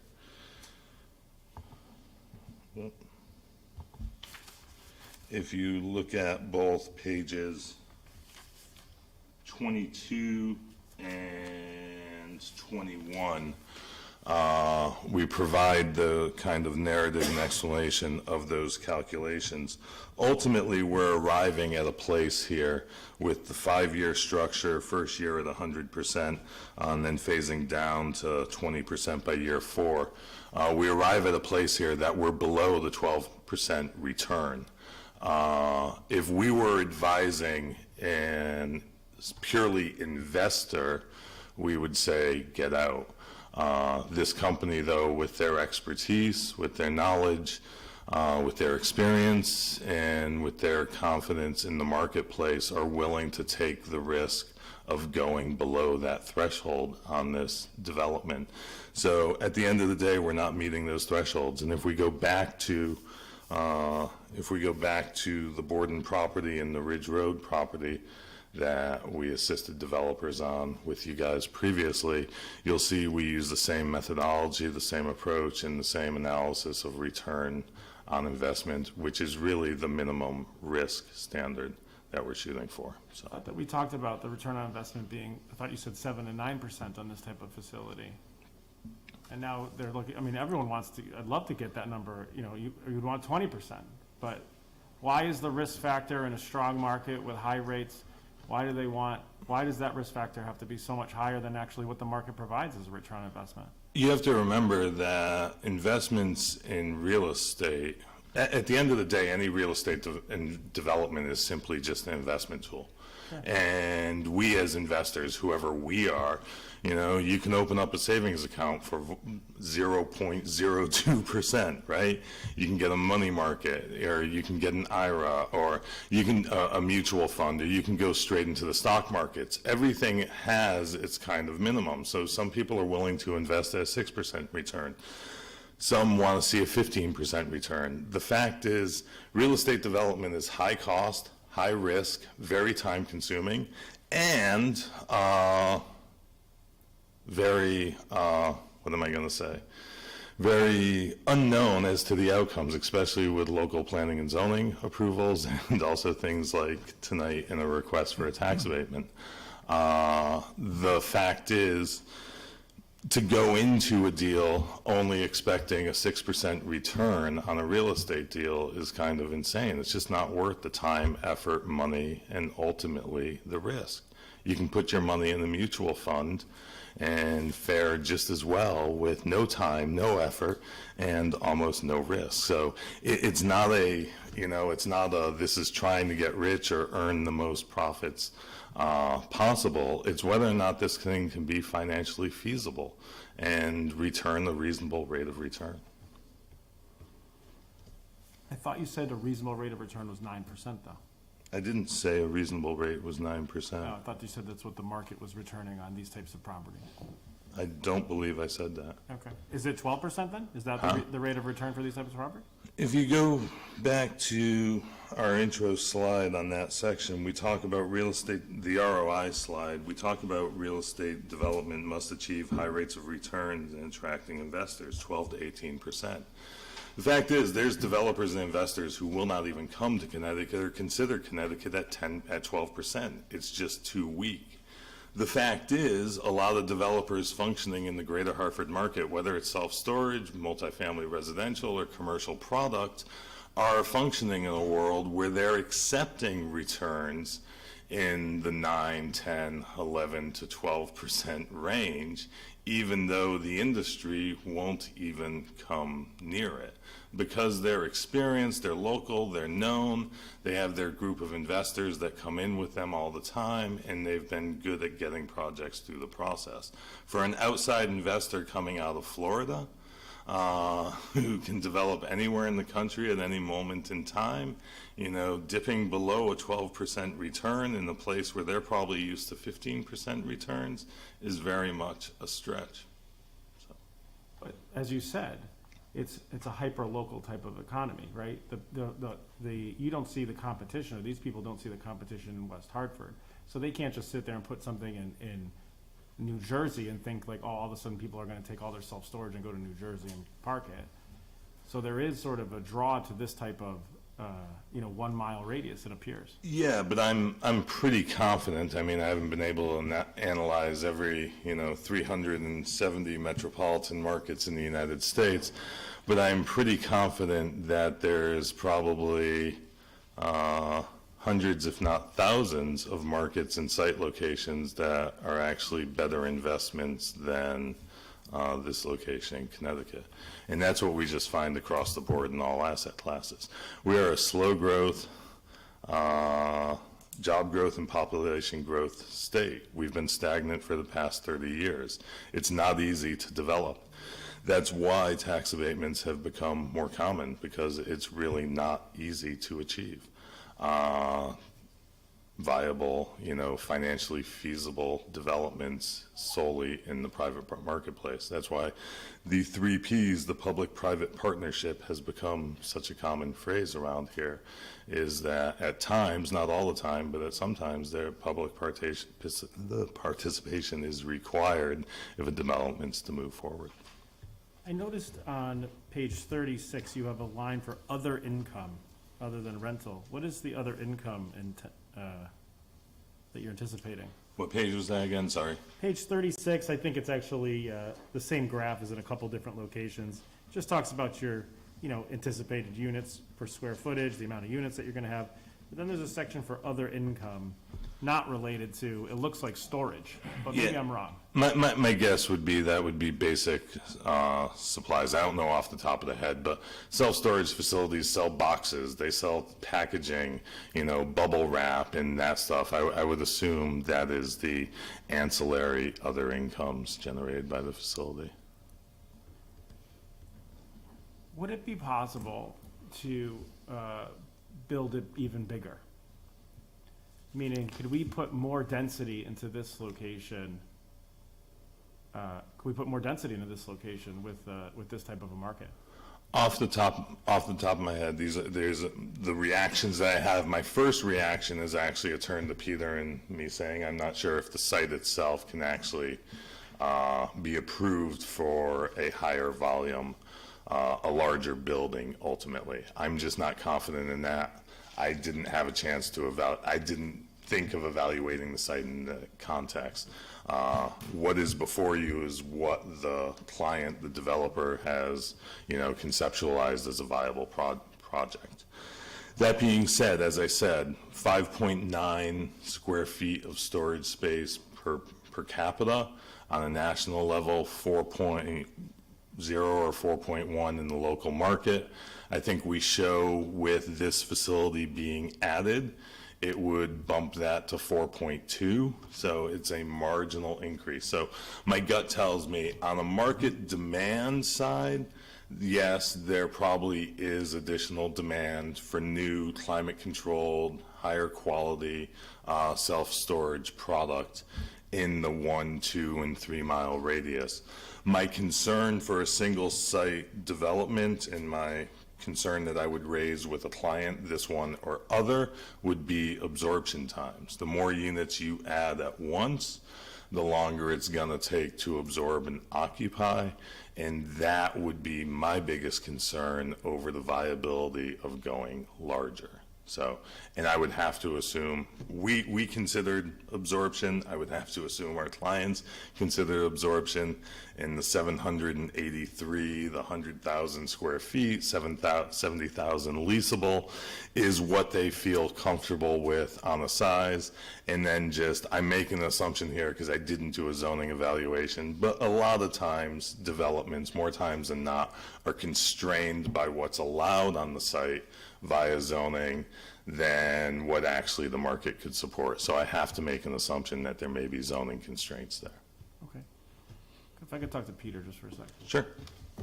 Peter, on the zoning constraints, what's constraining this property from being more dense to help take the burden off of our residential taxpayers? So there is a single-family home on Russell Road that abuts this property, and there's a significant retaining wall that has to be built behind the gas station in order to get the site to the grades that it needs to accommodate the 3 stories. Lastly, I believe the fire and building code changes when you go to a 4-story structure. So going up a story would be the only option with the footprint that they've proposed. Yeah, So that's what I was thinking. yeah, it has multiple limitations for it getting, and typically these self-storage facilities are in this, 3-story, 100,000 square foot development style. So it's a formula that works pretty well. And when we were researching other communities, we found this to be a typical square footage. But most importantly, this site won't accommodate much more. If they want to do a couple of 1-story add-ons, which I think would detract from the project, they could probably do that, but it wouldn't add significantly to the overall square footage.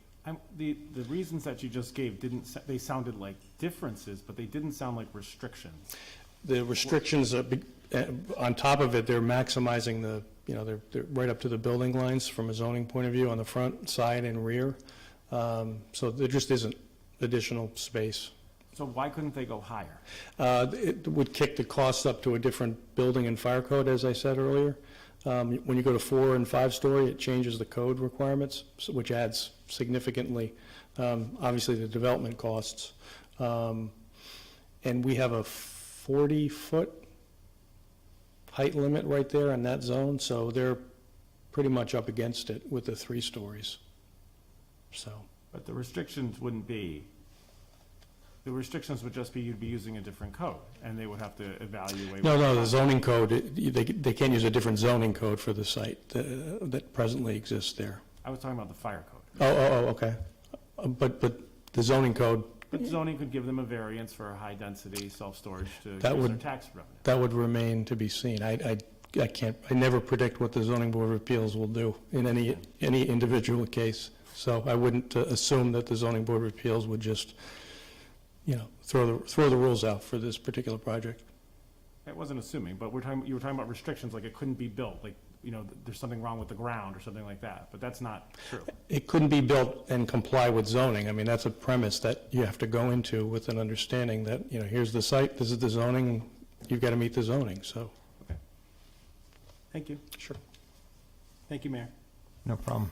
Any further questions for either Mr. Poland or our Economic Development Planning Officer, Gillespie? I guess I had a couple questions. I believe you had mentioned that you had been here on 2 prior occasions for residential. And when you mentioned that you were a Weathersfield resident, I did recall the Borden project. Were you here for that? Yes. As well as the Ridge Road project? Correct. And both of those received tax abatements, I believe.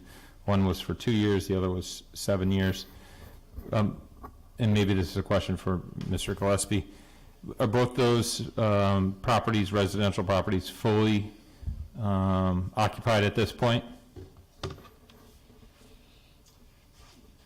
The last I checked, for the Ridge Road, they were fully occupied, although that obviously varies month to month, so I can't speak, to any certainty right now. But when they did open initially, they were 100% occupied right out of the box. The Borden project had a similar experience when they opened. However, their commercial ground level space has lagged behind as they are trying to attract a certain commercial tendency there. But yes, they both experienced very positive results in the marketplace. And do we expect occupancy to be at or close to 100% within the next 3 years for this project? I think in your analysis, it's plugged in there. It's, I think it was actually a Three-year three-year phasing. occupancy Yep. phased in over time, so we're obviously taking some time to do that. It's obviously a different animal. Okay, and then if I remember with the Borden project, that was much more, intensive development on the Southstein Highway than this is on the Berlin Turnpike. We do have building costs, or building permit fees that are paid up front by the developer, if I'm not mistaken. Do we have a total for what the town would receive or a close approximate number? I think in this analysis, and maybe Don can correct me, but it was in the neighborhood of 130,000 for building permit fees for the electrical, the structural, and the HVAC and all of that combined, so. Mhm. So, yeah, It might have been 136 if I'm not. I think it was 138. 138,000 in upfront building In fees. the building permit fees, I think we calculated 138,000. We didn't include, usually we also calculate the land use fees, the site plan application and so forth, but due to the prior approval, the prior site, and knowing there's kind of a limited process moving forward, I didn't feel it was worth the time and effort to come up with what would be, maybe a few $1,000s more in land use fees, but you can probably confidently say $130,000 to $150,000 in one-time development fees. Okay, and currently and it's been mentioned a couple times, roughly $5,600 in tax, property tax right now to the town from current owners for the current property as is. Okay. Correct. And if I could just be clear in that, because when it does say 100% abatement in year 4, that it's 100% abatement beyond what's currently being paid in taxes. So we always freeze the existing taxes. They continue to be paid, so there's nothing lost to the community. So you're still going to get that in year 1, and then it starts phasing in with additional. Mm-hmm. And then, I guess, educate us, Mr. Gillespie, on the EDIC's recommendation for a 50% rather than what was originally proposed in the 2 iterations before this. So, as I mentioned at the beginning, that we've spent the last year or so researching, what's going on with tax incentive policies throughout the Hartford area, as well as outside of the area, just to see where our policies sit. The statutes were revised several years ago, and we have not come in and proposed changes as of yet. So we did that research, and we basically are going to recommend a policy based on the level of increased assessed value, and this formula that's being proposed fits in with the policy at least we're going to recommend. So we felt, because we're so close to making those recommendations, we wanted this particular project to match what we would ultimately recommend. So it does fall within that, based on the level of investment and the type of project. So it's basically a 50% average over those 5 years. Okay, thank you. Any other further questions? On a motion? Sure, Councilman Okay. Pentelow. I feel like I'm a self-storage expert now. I make a motion to grant a tax incentive of 100% abatement above the current taxes on the parcel through construction of the project, and then continuing for 5 years from the date of issuance of any certificate of occupancy according to the following schedule. Year 1, 100%, year 2, 70%, year 3, 40%, year 4, 20%, and year 5, 20%. Per the tax incentive policy of the town of Weathersfield, and contingent upon the completion and acceptance of a tax incentive agreement in form and substance acceptable to the town manager and town attorney. Second. Motion's been made and seconded. All those in favor? Can we have a comment? Sure. Councilman Porsche. Thanks, Mayor. Hey, just wanted to, this is going to be a good facility in order to help our commercial base. I was happy to hear about the negotiations from the original 7 to 9 years, I think is where they started. It seems more appropriate to really assist builders in their construction time so they can start to get a revenue in for a project. I want to thank Mr. Poland.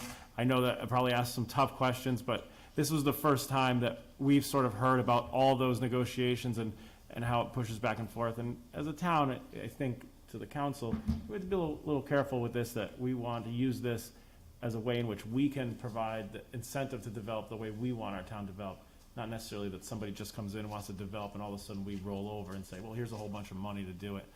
But this seems like a good development at the right place. I can understand the hill and the background. And of course, we need to grow our commercial tax base. And all I would just do is encourage that if there is a way in which to increase the value of this for the client as they start to draw up the actual plans, I would certainly encourage the highest use from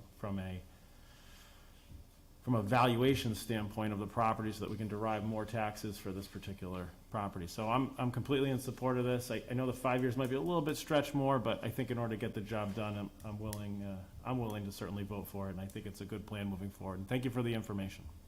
Thank you, and if I may, just never apologize for asking questions. That's what I'm here for, and always pushing out and coming before you. Don't apologize. Thank you. Why'd you move out of Weathersfield? Welcome back, come on. No self-storage. No self-storage. My mom's still here, so I'm not totally disconnected. That's great. Okay, motion has been made and seconded. All those in favor signify by saying aye. Aye. Opposed, nay. Any abstentions? Hearing none, motion carries. Thank you. Thank you. And moving right along, council action item number B14, and our finance director, Mike O'Neill, is here. This is the budget transfers from fiscal year 2021. I believe in our budget negotiations, we had been discussing these, and that we would be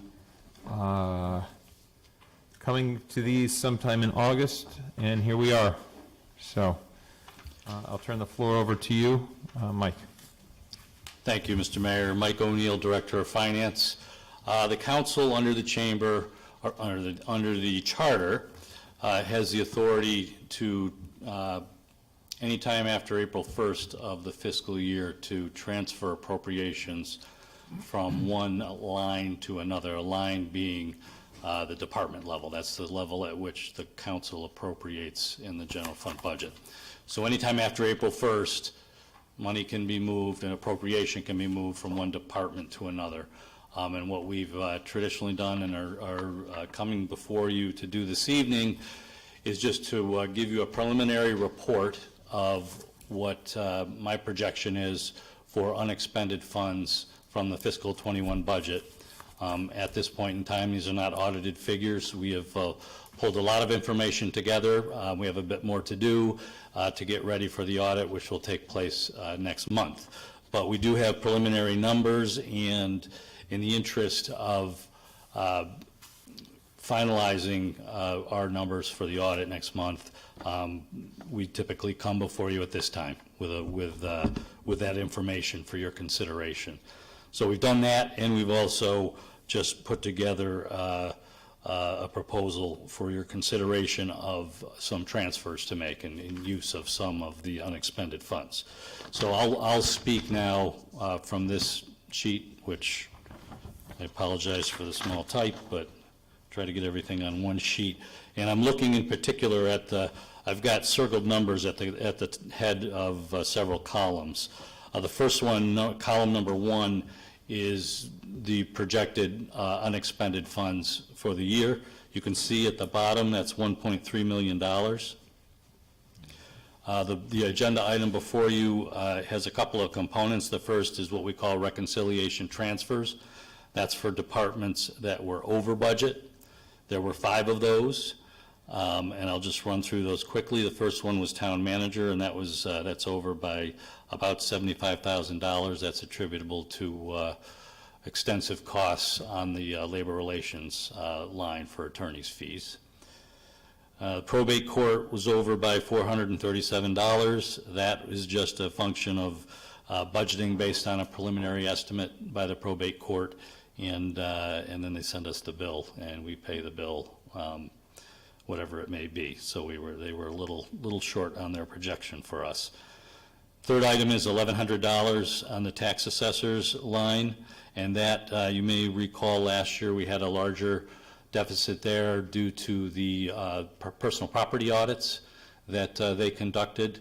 That's something where we recognize money on the revenue side, and we did a small increase. I think we did $10,000 the last 2 years for the cost of those audits, knowing that they were likely to run higher than that. And again, that happened again this year, but it was fairly modest compared to last year. Down towards the bottom of column 2, you'll see $2,700 we were over on the MDC line. That was attributable not to the assessment we pay to the MDC, but we also budget in there the sewer bills that we pay on behalf of the Wethersfield Housing Authority. And again, same type of thing where we probably were a little too tight on what we budgeted, and perhaps should have put a little bit, well, certainly should have put a little bit more there. And then lastly, the transfers out to others is over by $210,000, and that is the repair to engine 12 that the council approved back in, I think it was in May, for the repairs to that engine. And we told you at the time we would do these transfers, the money would come out of the contingency line and go to cover that. But what we did is we transferred $210,000 to CNEF, that's the Capital Non-Recurring Expenditure Fund. Set up a project there that's non-lapsing, so those funds can sit there until the repairs are done. So that uses the reconciliation transfers is net zero, but it takes about $289,000 out of the contingency line to cover those differences. And then in column 4 is just some proposed transfers from various departments to again, to that transfer line, and that would be for items going to the Capital Improvement Projects Fund and the Capital and Non-Recurring Expenditure Fund. And those are just listed below, and again, I'll run through those quickly for you. $60,000 the town engineer requested. There was significant lapse salaries in that department because of vacancies, and he's requested some of that, $60,000 of that be transferred to the Capital Improvement Fund for a reserve for engineering services for design on approved projects, to get some of those projects moving. The Board of Ed has estimated that they will have in the neighborhood of $50,000 left from their budget, and they would like to transfer that to the Capital Improvement Fund in the Board of Ed Capital Reserve. And then the remaining items are going to CNEF, the Capital Non-Recurring Expenditure Fund. Library Board has recommended to the council transferring $50,000 of unexpended library funds to their equipment reserve. We've requested $200,000 to go to the radio reserves from the public safety lines. And again, that would replenish the $200,000 that the council used in the fiscal 22 budget. Similarly, to the undesignated reserves in the CNEF, $200,000 that was used to replenish what was used in the fiscal 22 budget. We're requesting $105,000. Again, those are unexpended funds on the IT line from lapsed salaries due to vacancies. Be transferred to the IT reserve, and in particular for the telephone system. And then lastly, $200,000 to the vehicle reserve in CNEF. You may recall there was $150,000 in that fund, and that was all used in the fiscal 22 budget. So this would replenish that plus a little bit more. And again, what all of those last 4 items do for the council is they help towards avoiding leasing and borrowing, which is something we haven't done since 2018. So that's the advantage of that. The total of those proposed transfers is $865,000. That comes out of the unexpended 1.3 million, and it leaves, if you look all the way over to the right, the final variance on all those lines, and again, preliminary numbers here, would be in the neighborhood of 440,000. That's the amount that would lapse to fund balance. And again, so that would go back to replenish some of the fund balance that was used in the fiscal 22 budget, in addition to what we're estimating on the revenue side, not excess funds, but we're estimating that there was about $2 million of fund balance appropriated, and we think from the way things look right now that only 1.2 million of the 2 million is necessary. So there's an $800,000 pickup there. Oh, yeah, finals. Everybody awake? Definitely. No, we're just looking at one that says a preliminary draft, and then, Grabbed the wrong copy. but on our packet, it does say final submitted to town council for action. Okay. Any questions for Mr. O'Neill?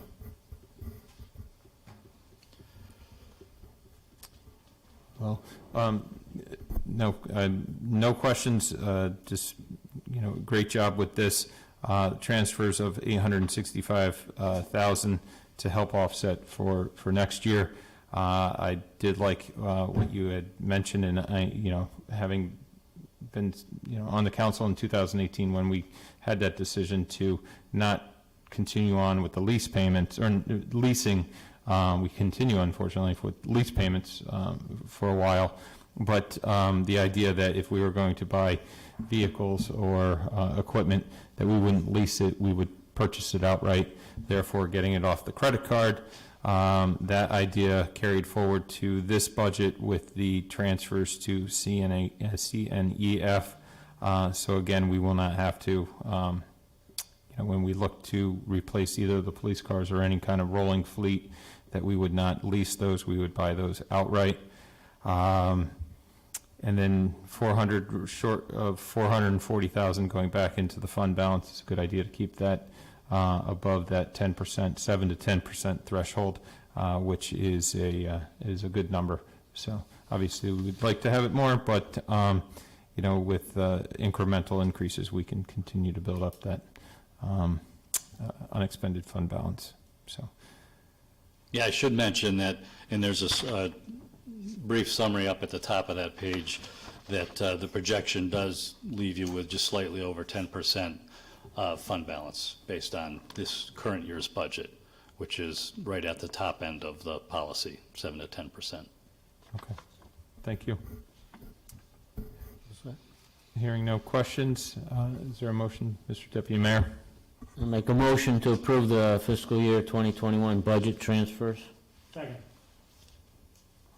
All those in favor signify by saying aye. Aye. Opposed, nay. Abstain? Ayes have it, motion carries. Thank you, Mike. We will go into minutes, and I did have a correction from Councilman Hill. The June 14th minutes for the budget adoption, he was not present for that meeting.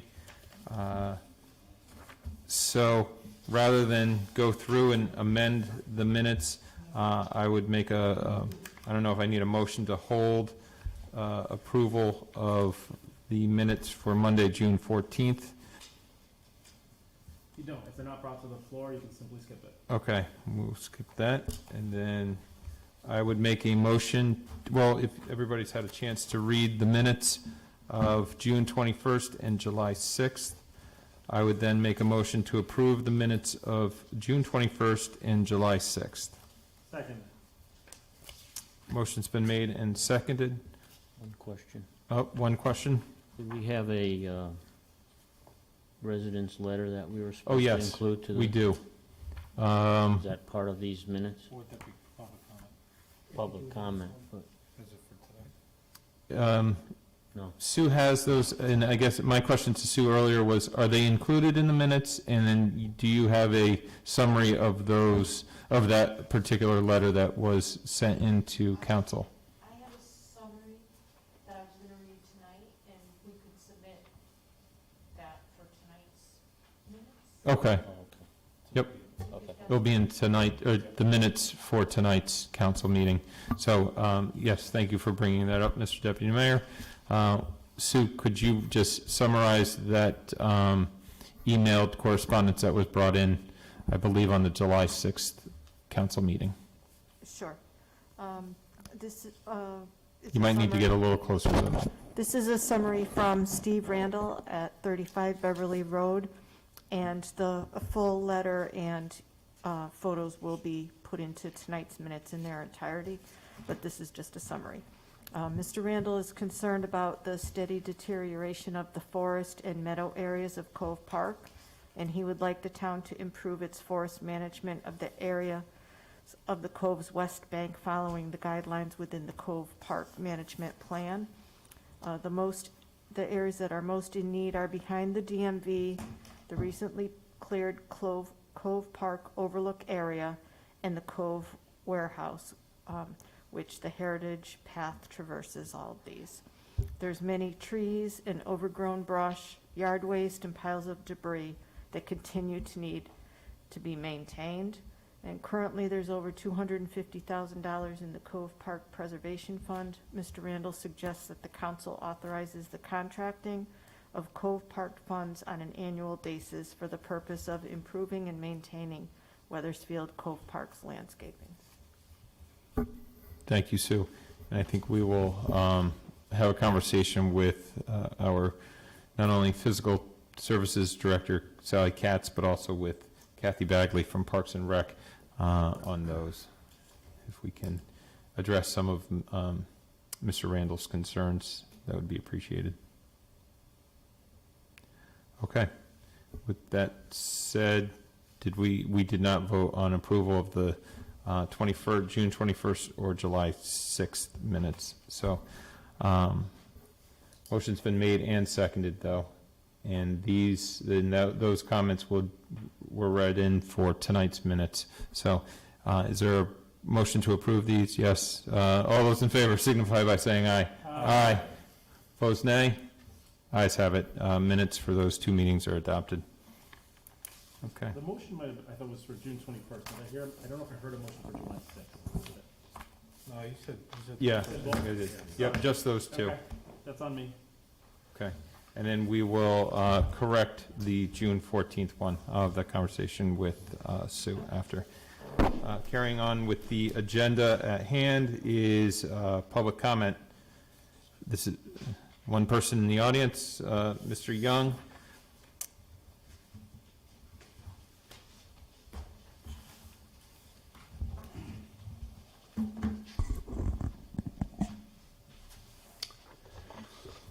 Yes, Robert Young, 20 Copper Mill Road. One person left in the audience. Popular night. Just a quick overview of what I was talking about earlier. First of all, I received 2 appraisals from the town of Weathersfield on April 20th, 2018. On April 26th, 2018, Mr. Bridges wrote a letter to the town council, including the mayor, informing them that the valuation of the property was at $1.76 million. There was a referendum. They went out and got on contract with the Keisha family for $2.4 million. I don't know how in the world they justified it, and it never has been justified. There was a referendum, there was a public hearing on September 4th, 2018. Very little was said. No appraisals were presented. There was no appraisals that were presented. No justification of the cost or the price of the property. You had a referendum on November 6th, 2018. On April 9th, 2019, the town of Weathersfield received from their appraisal company an appraisal, a third appraisal. And I didn't get the appraisal until September of 2019. Now, you talk about service, you talk about the great everything you do. it rings extremely hollow.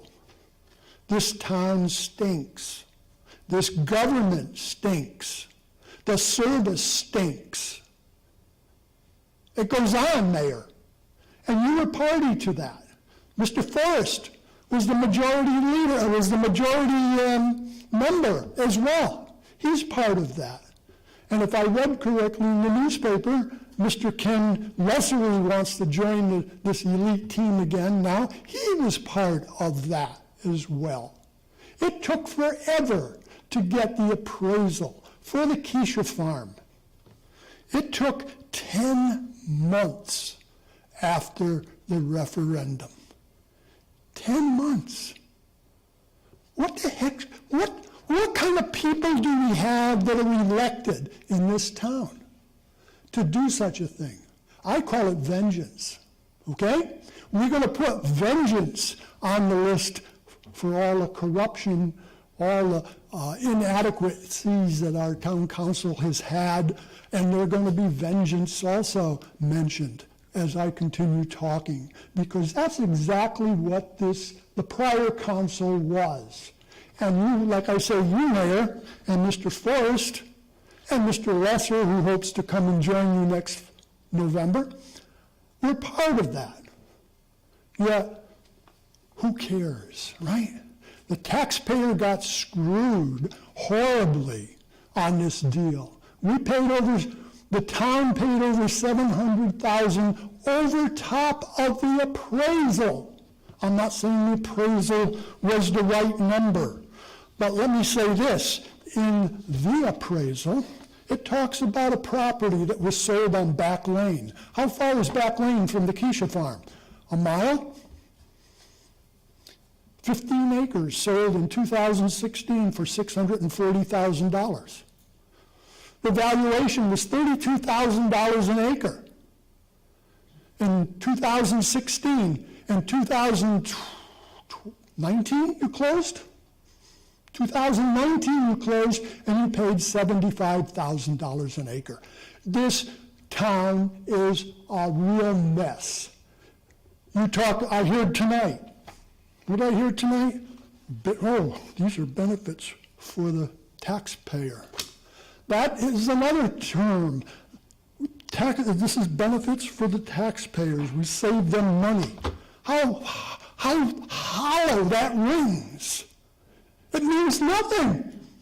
It just terms that you folks use and make yourself think that you're fantastic, when really, it's incredible how poor and how poor you're dealing for us citizens. Now, at the last town council meeting, I talked about the Lombardo farm up in Manchester that sold for $1.7 million, 105 acres of land, sold for approximately $17,000 an acre. It was a pig farm, but 105 acres for 1.7. You paid, Mayor, Mr. Forrest, you paid, what?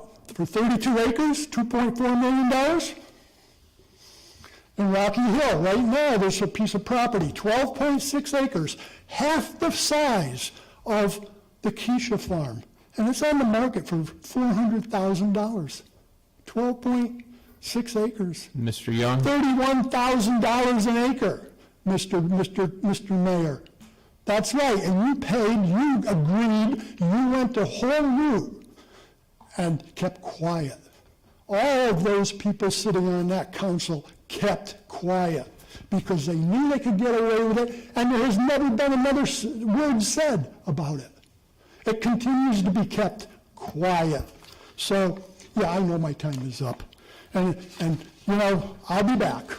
We appreciate it. I'll be back. Thank you. Because you folks did so wrong. Okay. No executive session, so motion to adjourn? So moved. Motion's been made and seconded. All those in favor signify by saying aye. Aye. Opposed, nay. Ayes have it.